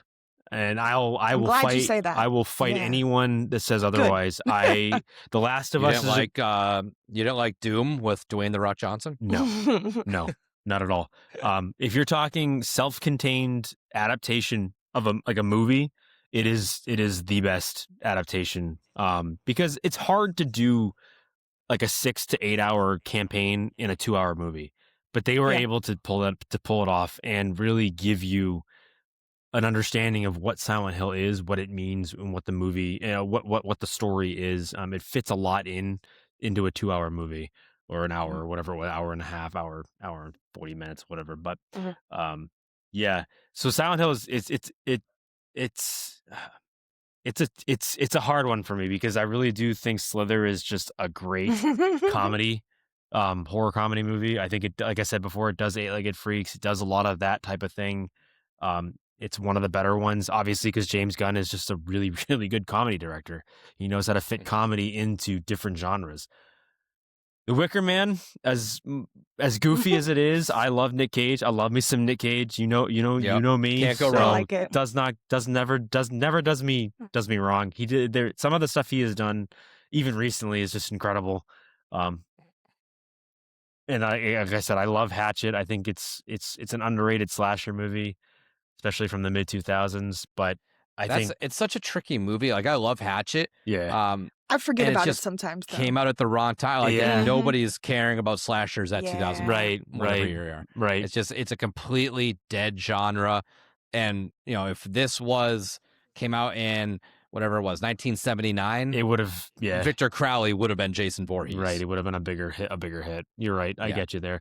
So I think my vote is going to be Silent Hill. I would like to give it to Slither, but I think Silent Hill is just, as far as like a horror movie is concerned, it's just not one I'm ready to lose forever. Yeah, this is a year, again, I'm not like super passionate about really majority of them, but I think I was going to give it to Silent Hill as well, because that was a great, just scary movie. Mm-hmm. So, Jamie, what was your vote? Silent Hill. It was going to be Silent Hill too? All right, so clean sweep on Silent Hill then. It's a unanimous decision. Honorable mention for Slither, though. What a funny one. Yeah, Slither was fun. I'm just not a big body horror-y kind of like that. It just, that one flew under the radar for me for a while, and I haven't watched it enough to like care about it as much as Silent Hill. Right. Okay. We've finally hit the year that I think is going to tear Nick's hair out. Are you ready? This is a year that I have one that I don't know if you're going to put on 2007. And if you are, it's automatically voted for. Okay. We'll see. So 2007, we have Dead Silence. We sure do. I know Jamie likes. Trick or Treat. which I completely forgot that came out in 2007. Like that blew my mind when I was like, oh, 7. That movie's that old? Holy shit. I forget how old it is too. 1408. Oh my God. And Paranormal Activity. Ooh, These are like okay, so you don't have the one that I thought. Oh, really? Okay, so what's the one? Because it's not really horror. It's definitely more true crime thriller, but Zodiac. Okay, yeah. I was gonna put it on it, but like you said, I don't really consider that movie horror. Yeah, no, it's much more thriller. But no, that was gonna be my vote no matter what. When you were saying that, I thought it was gonna be Zodiac or 7. Yeah, so 7 came out. So we got. It was like 90. I think it was 99, wasn't it? Huh. Yeah, I think it was. All right, so before I start the timer, we got it's Trick or Treat. Yeah, I'll let you go first. Dead Silence, Trick or Treat, Activity. 1408, or Paranormal Activity. All right, let's start this clock because I'm going to have to pretty much talk against myself. At yeah, this go point, ahead. I'm letting you go. This is your year. All right, so Dead Silence, I'll save for Jamie. She likes that way more than I do. It would be number 4 for me on this list. That's okay. 1408, Samuel Jackson, John Cusack. Like, what an absolute way to retackle a Stephen. I think it was a Stephen King short story adaptation. Mm-hmm. Yeah. So this one came out of nowhere. I think it flew under a lot of people's radar. I think because it had that hotel-y, Shining-esque vibe, a lot of people maybe either thought it was a knockoff or just didn't pay attention to it. But it's genius when you're at that 35 minutes left mark and you think the movie's done. Over. It's there's the movie's done for 20 minutes. Yeah. And then it pulls him back into the room and you're like, what the fuck? What he was just gone. happened? He was in the hospital. He was in California. It was all a dream, whatever it was. And he pulls you back in and it's like, oh my God, this room is fucking evil. But that's my love for Cusack too. He's just he's really good in it. One of my favorites. Trick or Treat is just a beast upon itself. Another thing, kind of like the Terrifier with art. Sam was such a popular thing. He'd be on merch, you would buy him, and I think because he's so cutesy, it's more so that than people that actually watch the movie. But that could go down as one of the top anthology films of all time. Probably the best anthology movie. I mean, I don't want to say that because Creepshow is that's what I'm, Creepshow's there. But that's up there, and then Paranormal Activity. It's just that talk about reinvented. Talk about reinventing or reinvigorating a genre, right? A genre and starting. It created a genre movement. In a lot of ways. Yeah, it created its own genre. And I mean, I don't think you get Blumhouse without Paranormal Probably Activity, not, because it shows that you can make cheap horror movies that can blow up. And if they're terrible, you wasted $5 million. No, I mean, it proved that hey, let's make a movie for $100,000 and we're gonna make $8 billion off of it. So yeah, it is the most. I think it could be wrong, but I believe it's the most profitable horror franchise of all time. It has to be because it costs nothing to make them. Right. Yeah, and the fact that this was a campaign style release, right? That's true. Yeah. You had to vote for this movie to play in your area before it was released. I remember going onto the website and being like, "Please come to Marlboro, please come to Salmon Pond Mall," and it did. And I remember seeing that. I like to consider Paranormal Activity kind of it's the Blair Witch for our generation in a lot of ways. Yeah, I was too young to really experience Blair Witch as it was intended. I was 8 years old, something like that. Yeah. So I wasn't going to the movie theater to see Blair Witch. I mean, I was never going to be allowed to do that. So the Paranormal Activity, I was a freshman in college. I was a young adult. It was kind of that experience for me. And that movie was scary, especially for someone terrifying, who believes in a lot of the paranormal shit. When you first saw that, you're like, is this real? Is this actually is this a movie? What is this? It's the last time you could actually think a movie was real. Right. Yeah. Yeah, for sure. And I'm curious if I would have thought that if I was 35 when I watched it the first time, in theaters. Yeah. But the internet was still kind of, kickstarting into the whole Facebook, Twitter, all that stuff was starting to become more prevalent. But it still felt like you weren't supposed to be watching this. Yeah. And it was so subtle. You had subtle. an audience screaming because a door creaked. Right. Because like obviously, because what was genius about it was there's no soundtrack because there shouldn't be. It's a home. It's supposed to be like a home video. So like found footage, dead silent. You're when she's just standing there staring at him for like 3 hours and it's sped up, horrifying. I forget that. I so feel bad for that actor. I completely forget her name, but she's so good in it. I think it's Katie. I think that's her name. Her character. In the movie. Oh, is it? Yeah, probably. That's true. Because they weren't really actors. Like it was like Mika played Mika and Katie played Katie. That's right. Yeah, that's right. They were kind of just like no names at that point. They were just people. Yeah, it was Katie Featherston, and Mika Sloat. Yeah. So they were just nobody. This was just, and I think I have so much passion behind it as well because like, I'm proud that somebody was able to do this. I'm jealous that I wasn't able to do this, but this is a horror movie anybody could have made. Right. And as horror junkies like us, like growing up watching this shit, making our own movies and stuff, like to us, it's like that could have been us. We could have done that. Yeah. Because like simple. It's simple. It's a lot of easy tricks. There's no computer generated imagery. There's nothing like that in it. Obviously probably some like trickery and stuff. Like I'm sure she didn't stand there for 3 hours and they just sped it up. I'm sure they did something where that made her look like she was, speeding up. But like that movie was, for what it was so well made. Granted, again, like Saw, it fostered a whole bunch of sequels that we probably didn't need. But I mean, for being the first one, I think it's one of the best found footage movies behind the Blair Witch Project. Yeah, well, I took up the whole 5 minutes talking about but you're three. right. So, Jamie, why don't you talk about Dead Silence and why that belongs in the conversation as well? Well, it's very tough because Trick or Treat is paired up with this too, and probably next to Halloween, the original Halloween. I feel like Trick or Treat is one of my favorite Halloween movies to watch, or just my favorite anytime movie to watch. I put it on the other day, the day of the Super Bowl, actually, when you guys were hanging out. I was like, you know what I'm going to do? Clean the house and watch Trick or Treat, just because. It's just one of those comfort movies at this point. But so is Dead Silence. I feel like I go back and watch both of them equal amounts of time. Again, James Wan and Lee Wan-el back at it again. That's right. For Billy the Puppet and Mary Shaw. For Seeing Other, obviously we had Child's Play, we had Puppet Master, we had Demonic Toys, those earlier 80s, 90s kind of doll movies. We had Dolls. I feel like I really enjoy Dead Silence so much because it has that more kind of like storybook aspect to it and that like folktale, like, oh, the town of Ravensfair is afraid of Mary Shaw because this is an old thing that kids would say or adults would say to kids back in the day, like, beware the stare of Mary Shaw, da da da.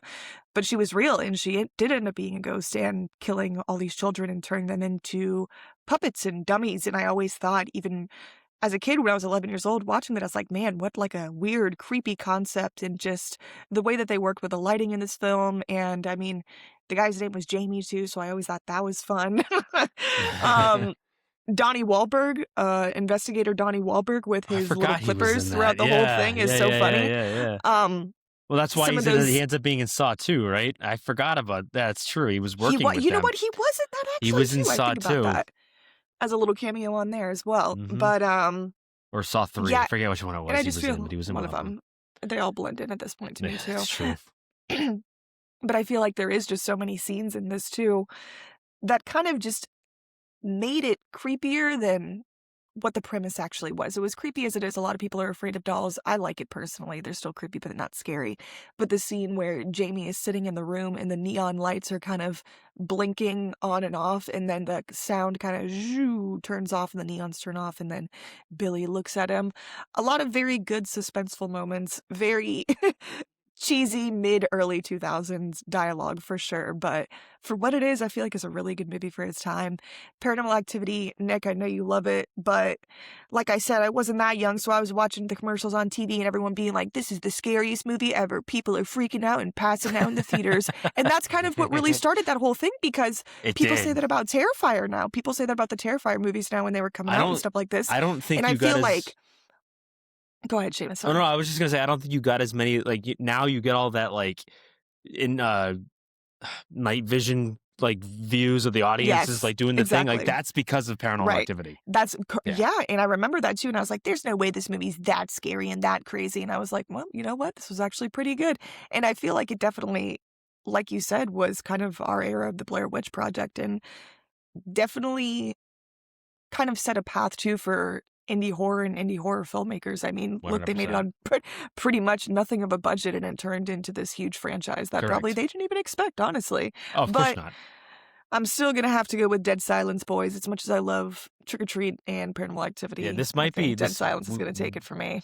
Not gonna lie to you, we might Mhm. be a stalemate because my vote, Ooh. as much as I love Paranormal Activity, it's Trick or Treat. I mean, I'm a sucker for classic horror, classic Halloween. Give me that fall New England, leaves blowing on the ground, the kids trick or treating, and bad shit's happening. Like, I love that movie, and I love how it ties everything together. It's not Yes. like 5 distinct stories. It's An everything is like absolutely tied seamless together. anthology. It Mhm. is the best anthology to me. I know Nick kind of alluded to it. To me, I love Creepshow, but this movie is the best anthology movie ever made, It is hands so down, good. hands down. And my vote would be for Trick or Treat, but I want to see where Nick goes, and I guess we'll have to determine who's going to end up switching their vote. Oh, I was gonna vote Paranormal Activity. I figured so- you No, I were. was gonna say if for us to not be a stalemate, I would vote Trick or Treat over Dead Silence. Even though I love Dead Silence so much, I would. It's very tough. It's like head and head. So Yeah, and Dead Silence This is good, a year too. where like I'm okay with whichever and one not to, wins.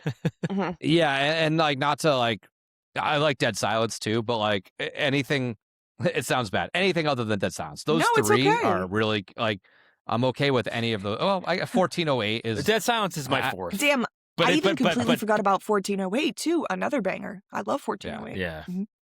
for me, I think it is Trick or Treat or Paranormal Activity, and I am fine with either of them, because they are kind of completely different movies. So if we're doing 2 on Trick or Treat and 1 for me for Paranormal, I'm fine. I can live with that. All right. But that was a tough year. That's a That was a very tough hard year. year. That's It's a good year. probably, and Yeah. they're all very different too. I mean, it probably is the hardest year out of the first 10, like the first 10 years of the millennium. I think it's Mhm. probably the hardest year to pick from. Yeah. All right, so 2008. I think we're going to another lean year a little bit, maybe for Nick more so than Jamie and I. But so 2008, we have Let the Right One In, really pretty solid vampire movie. If you haven't is a seen good it, one. you should see it. The Strangers, Oh, awesome. Mhm. I was really going back and forth with putting this one on the list or not putting it on the list because I don't know if I consider it horror, but it was IMDb said it was a horror movie, so I'm gonna add it to the list because there wasn't a whole lot to pick from. Mhm. It's Cloverfield. See, to me, that's more of a kaiju movie, Cloverfield. but Yeah. I can see where the horror elements come into play. And then another low key underrated banger, Lake Mungo. If you like that what do you call it there? Like that mockumentary style movie mixed with like the found footage. Lake Yes. Mungo is a solid pick. It is a Have really, you seen really, it? really, yes. Oh yeah. I yeah, finally watched it like 2 weeks ago for the first time, and I absolutely loved it. I told Nick he's got to watch it. incredible movie. If you haven't I seen don't think I've seen it. if you've Probably seen, one of the if you- most believable mockumentaries I've ever seen. It is really good. If you haven't seen Yeah. Lake Mungo, and it's got like one of the best twists in it too. It's a great twist at the end. It's good. It's you good. you got to see it if you haven't seen it. Mhm. But so, with that all being said, my vote, I think hands down, is The Strangers. And I know Nick hates this movie. I get it. I love this movie. This movie it was one of those movies that I sat and watched for the first time in the dark in my bed, watching it. And the whole time I'm just like, doorway movie, because I'm just I'm freaking out. Just all of like just the way they shot it, like, you know, these weird characters just kind of like feeding in from the darkness and then feeding back out of the darkness. It was very much a callback to a lot of the early slasher movies, like with Michael Myers kind of like peering in from the darkness and kind of like appearing in the darkness. It did a lot of that really well. It made me feel so uneasy, like the whole time, like that feeling of butterflies in your stomach, just constantly in tension, constantly worried about what's going to happen next. When are they gonna like? Oh my god! When are these people actually gonna like attack these poor do something? It's very tension. It's very, very, very, very heavy on the tension, heavy on the suspense, and I'm a sucker for suspense movies. I love horror with suspense in it. Much like you were talking about, the Zodiac. I think the Zodiac, again, a lot of suspense in that movie, and that's what I love about it. But The Strangers is just, to me, it does the home invasion thing to a T. So it's easily my pick. I liked Cloverfield. Again, to me, it's more of a sci-fi kaiju movie, less of a horror movie. But I put it on here because I know Nick's a fan and other people are a fan. That's my vote. I figured it was. Lake Mungo to me is a close second. I think it goes Strangers and Lake Mungo, because Lake Mungo is, again, if you're someone that's a sucker for mockumentaries or you like that style of movie, it is probably the best version of that. So, and I feel like it's very like bleak too. Like very after bleak. watching it, I was like, I feel like I'm kind of fucking depressed right now. It honestly, is a very depressing movie. Yeah. But that's how I kind of want to feel after watching like a horror movie or something like that, you know? So I'm like, all right, this did its job. But I will have to say though, Seamus, I think it's also an easy pick for me for this one. I think I'm gonna have to go with The Strangers as well. Home invasions and like being kidnapped is always something that scared me when I was a kid. I was a really paranoid kid. I'm still a paranoid adult, but I mean, I still talk about fucking getting kidnapped and shit. Nick's like, it's not kidnapped. You're not gonna get kidnapped going somewhere by yourself. But anyways, I do feel like it does the home invasion style very, very well. Very, like you said, Seamus, unsettling. I was at the edge of my seat. I pretty much was looking over my shoulder all the time. I used to look out my bedroom window, make sure there was no one out there watching me, creeping on me after watching it. But and I know Nick thinks it's such a stupid quote, but at the end it's like, why are you doing this? Because you were home. Absolutely iconic. Yeah. I don't care what anyone says. It's so unsettling because it's true. Because home invasions and shit like that do happen. Just because people are fucking weirdos. And if they had said anything else, it would have made it corny. It would have made it so much worse. Cheesy. Yep. If they had any other motivation other than the fact that we just felt like breaking into your fucking house and killing you, if it had been anything other than that movie wouldn't have worked. But because that was the way it ended, I was like, oh my God. Like Jamie's right. I'm sorry. Like normally I was like, looks like I'm next. This could happen to me. Yeah, I mean, that movie works so well because of that. So I know Nick, you don't like it, but I gotta go Strangers, man. I gotta. Nope. Not a fan. Cloverfield, I love. I think it's a good movie too. Oh yeah, go please. Wow, it is one of the, coming off of Paranormal Activity, it is one of the better, if not best, kind of found footagey style movies. We've never seen a found footage Godzilla movie. This is as close as you're going to get. So it was a cool way to adapt that style of found footage into a different style. It'd be interesting to see a found footage as like a slasher. Right. Like somebody's running from them or whatever. But it was so different. There was my favorite, the same, it's kind of coming off of the same thing you're saying, where like with The Strangers, like there was no explanation needed. They didn't have to. Correct.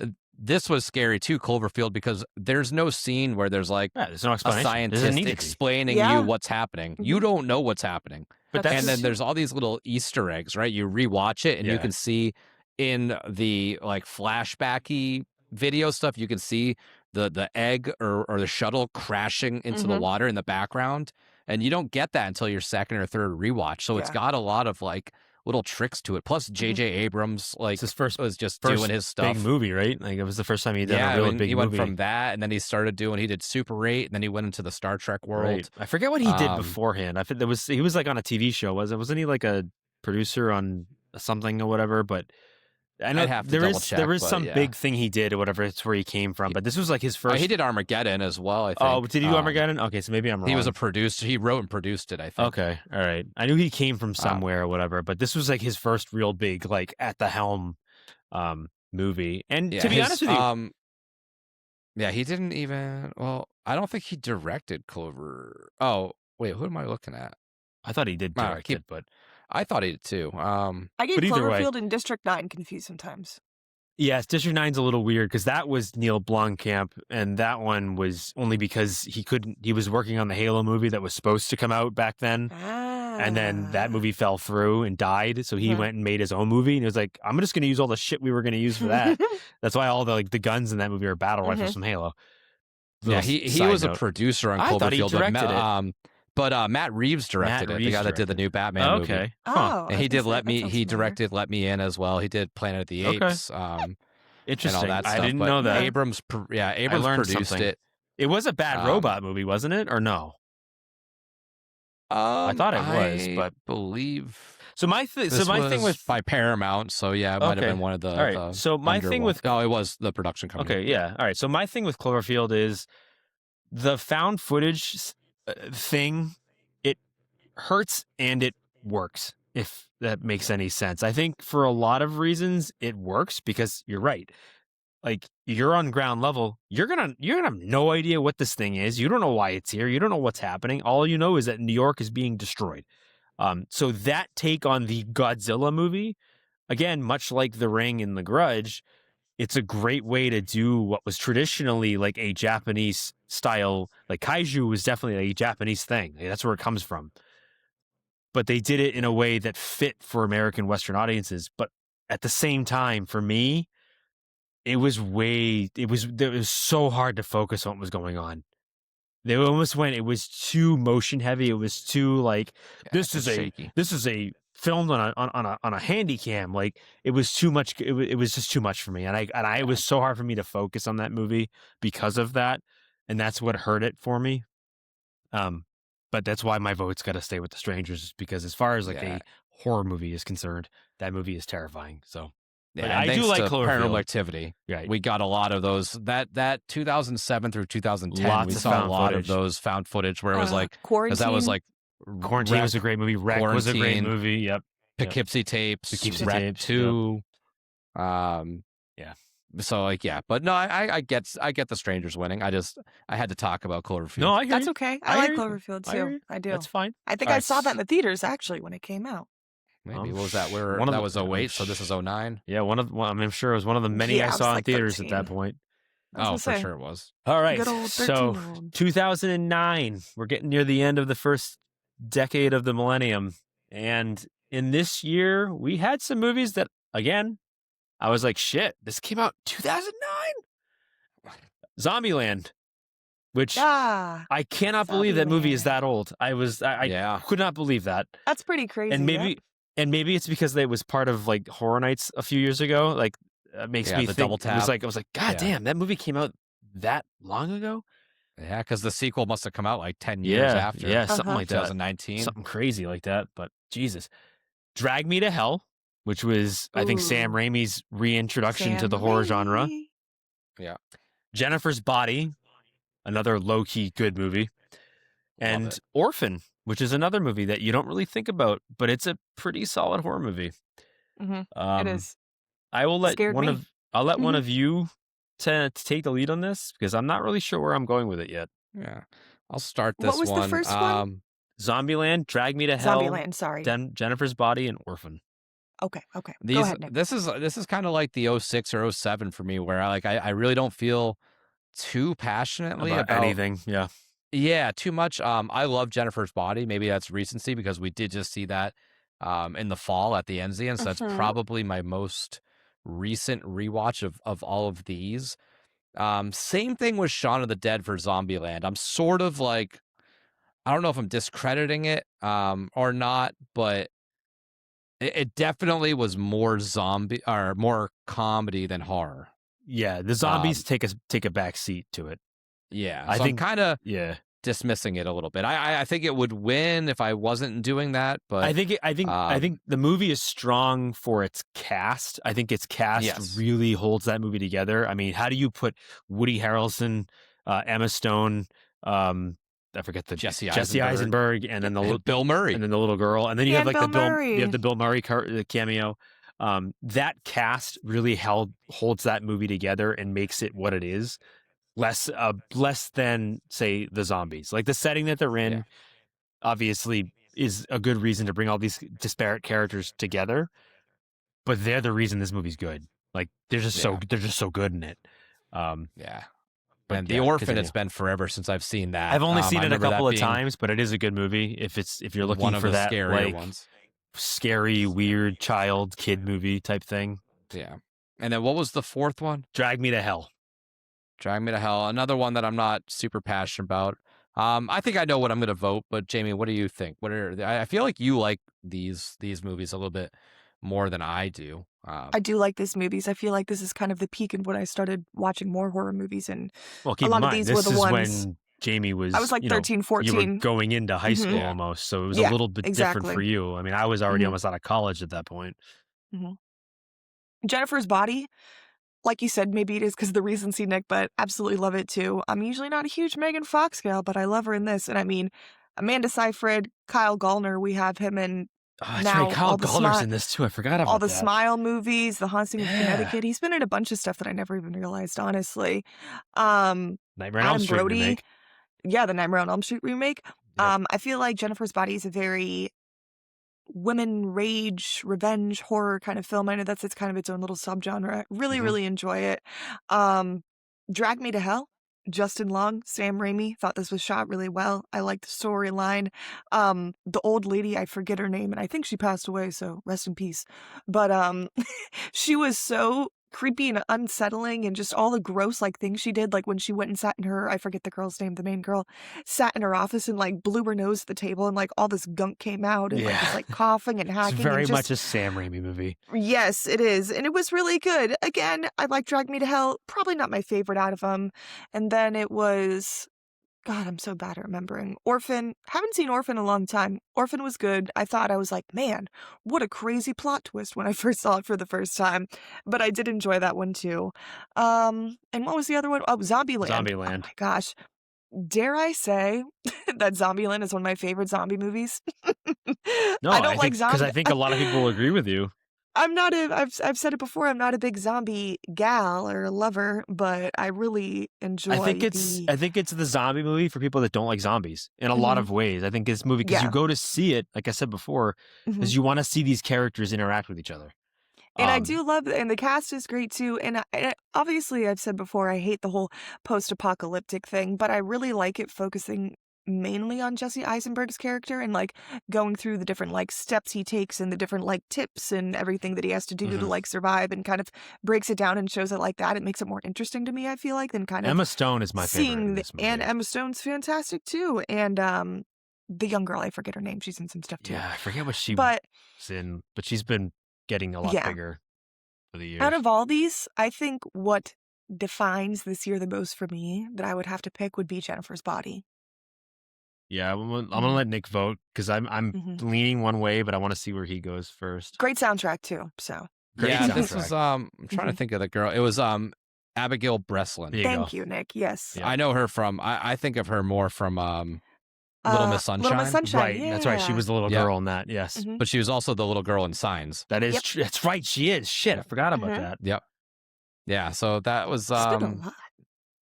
yeah, I think I'm making this easy. I think I was also here's our timer. Oh, we did I'm pretty going good. Jennifer's Body as well. I think Okay. I think it encapsulates 2009 horror very Mhm. well. I think it would honestly come down to Zombieland and Jennifer's Body. Zombieland is a but very good 2000s too, man. Yeah. It is. But I like the train we're on of like we're giving appreciation to these horror comedies, kind of like Shaun of the Dead. But like Yeah. I think Yeah, if I we're think- putting this on our horror lists, I think it's Right, and I think it at that needs to time, be- like Megan Fox got a lot of hate for who she was. Like, and I Yeah. think unfortunately, it's unfortunate because like she's a really good actor. She really is. This Like is if some you of her best if you acting, watch honestly. if you watch a lot of the movies she was in, even at the time, even Transformers, like Transformers. I love like it. I like haven't she seen she came out of Transformers. Well, that's just it. Like everybody was like, "Oh, she's just like the hot girl. Like she's not really. There's no depth to her acting." And then she did Jennifer's Body 2 years later, and it's like she's really good in this. Like really, really, really good. But my vote would have been Drag Me to Hell because this is like a Okay. callback to this is Sam Yeah. Raimi just going back to like his Evil Dead roots. I mean, I'm such an Yeah, Evil back Dead to the well. fan. Like it is such a Sam Raimi movie that I can get why people don't like it. It's like it's almost it's so over the top because that's who he is. Like Who he is. I mean, yeah. he was coming off the Spider-Mans. Really, is what he Yeah. was doing his Spider-Man movies, and then he came off of that, and he was like, "I'm gonna go back. I'm doing my thing again. I'm gonna go back and do what I'm good at, which is really over the top horror." with that goofy kind of like almost comedy element to it. So Yeah, I like over that the movie. top. I love that movie, but I can see Jennifer's Body too. Yeah. All All right. right, our last year, So this is 2010. down to our last year for part 1, 2010, and then we get into some real bangers in the next part. I was going to say the mid 2000s are going to be really good. Yeah, 2010s are some Mhm. bangers. But with 2010, we do have a couple here that you're going to probably think about a little bit. We have Insidious. We have Tucker and Dale versus Evil. Oh, I love that movie. The Crazies remake. Okay. And Let Me In. Too. Okay. Oh, okay. Let's start the clock. Who's going? Jamie, you want to kick us off? What are you thinking on these? What was the first one? My apologies. So God, we have my memory's terrible. Insidious. Insidious. How can I forget? Tucker and Dale versus Evil. The Crazies remake. Okay. And Let Me Okay. In. All right. Let Me In. It's been quite some time since I've seen Awesome movie. Tucker and Dale. Don't hate Really me. good. Not a huge really good fan. movie. Not a I huge love fan. it. It Only is seen different. It once, and It I is think it was very. when Nick It is was very watching different. it. Mm-hmm. Very different. But I love what's his name there? Oh my God. Shit. Keep going. I'll remember his name in a second. I feel like I get Tucker and Dale confused with Shaun of the Dead. I feel like that's why maybe I'm a little not bit. A little bit. privy to Yeah. those movies. Same spoofy thing. Yeah. Let the right one in. What was Insidious and what the hell am I missing? Let Me In? God, Let Me. No, And the Crazies remake. The Crazies. The Crazies remake. The Crazies remake. I actually really kind of like. Is that one that was Really? like the Low-key. weird Pitchfork. pitchfork one, Mhm. and then it was the atomic or the nuke It's thing, like where they were it's kind of testing. like a zombie They were movie, but testing not on zombies. that. Yeah, they were testing on that one specific town, and they all had to get out and try to get away before they blew it up with nuclear bombs. Something like that. That was a good one too. I did like the Crazies, but I mean, this is. I'm gonna have to go with it. I don't even have to really decipher too much. I'm gonna have to pick Insidious with this one. Come on now, Insidious was just too good for what it was when it first came out. We got our first introduction to the lipstick demon. I mean, Patrick Wilson, we love him. I forget the other gal's name who plays in this too. And even with this too, just the different scenes that are still talked about to this day from that movie, obviously the lipstick demon behind Patrick Wilson's face and the little kid dancing through the window to tiptoe with the tiptoe through the I hate that tulips. song. Which I feel like this song kind of this movie brought the resurgence of this song to rest in peace, Mr. Tiny Tim. Definitely brought that about. And I feel like with the Insidious movies, it kind of opened the door for The Conjuring and all those kind of movies too, Mhm. and Annabelle and whatnot Yep. and all that kind of stuff. So I feel like Insidious was a great introduction to the 2010s, and I feel like it was very scary, and it's still scary to this day. I mean, some of these jump scenes that I know are coming still get me every single time, and I've always really appreciated and liked the dream aspect of Insidious, where one of my favorite scenes is where Dalton had his drug and he was like, last night I fell asleep, or I watched myself fall asleep and then I flew away, or something like that.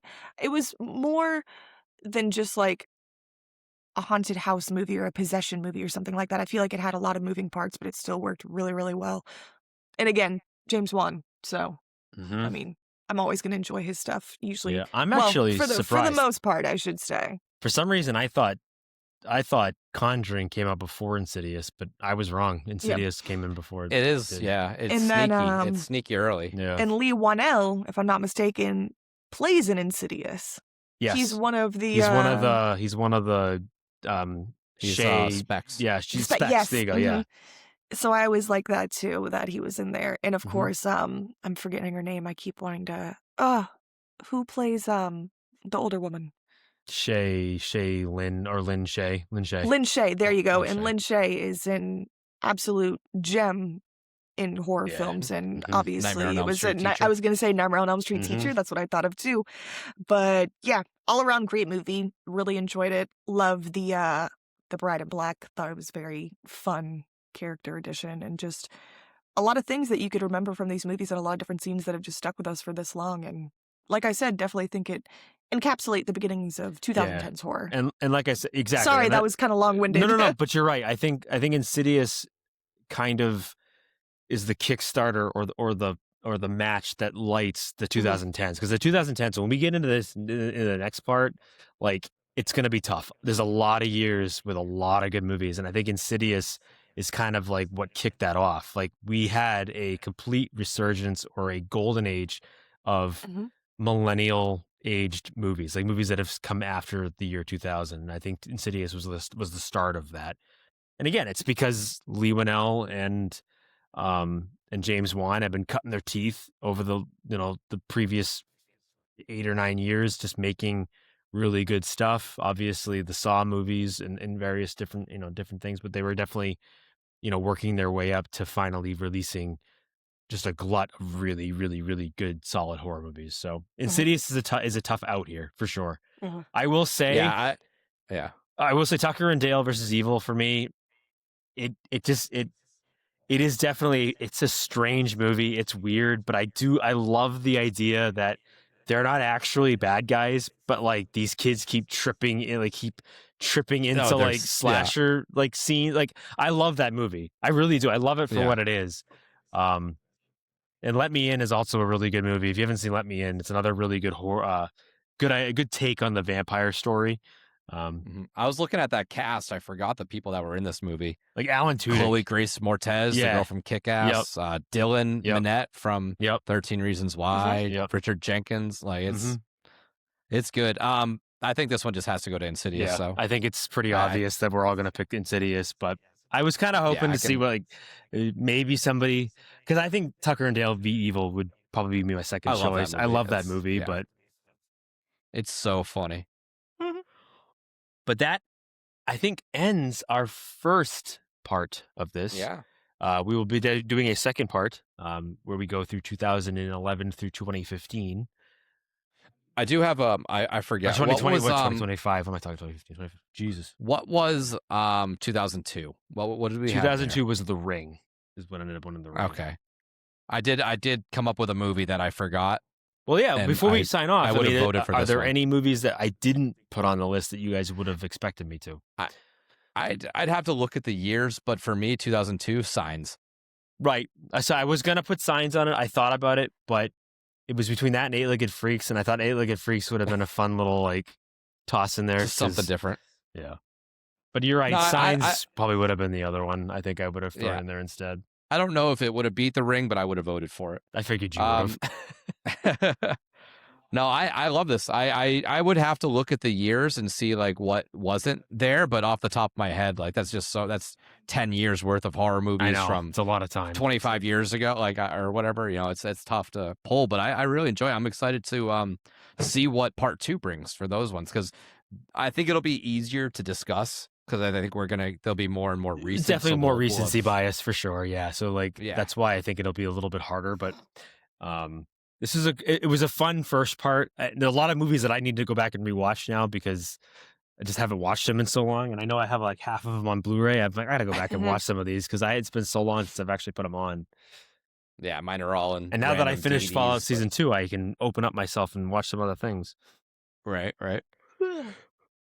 All of us yawning. I know Jamie was yawning and gave me the yawn back. No, this was good. We're gonna jump back into this next week, and we'll do our part 2. We also have a very fun episode that I think is gonna come out probably the week after, because I wanna do these back to back. I don't want to have a gap in between. Yeah, it makes sense to kind of do them. So, so next week we will be back going over the 2011 through 2025, so those next 15 years. We are working on our next Spookeasy video.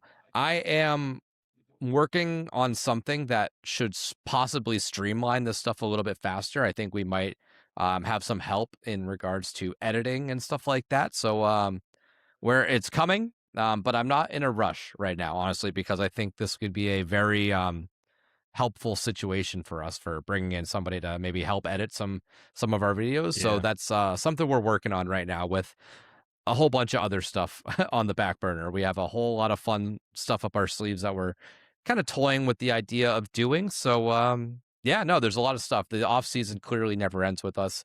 And even though we think it does not. But yeah, so I think that's all. That is really not much in the HHN world for you, but I hope you enjoyed this one. We're definitely going to be diving back into it next week. So we'll see you then. Until next time, this is Nick. This is Seamus. This is Jamie. Happy haunts.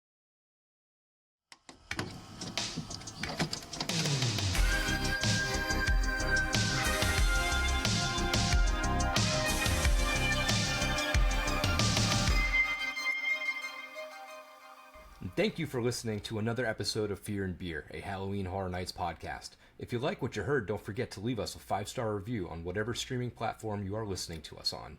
You can find us on all of our socials at Fear and Beer Pod.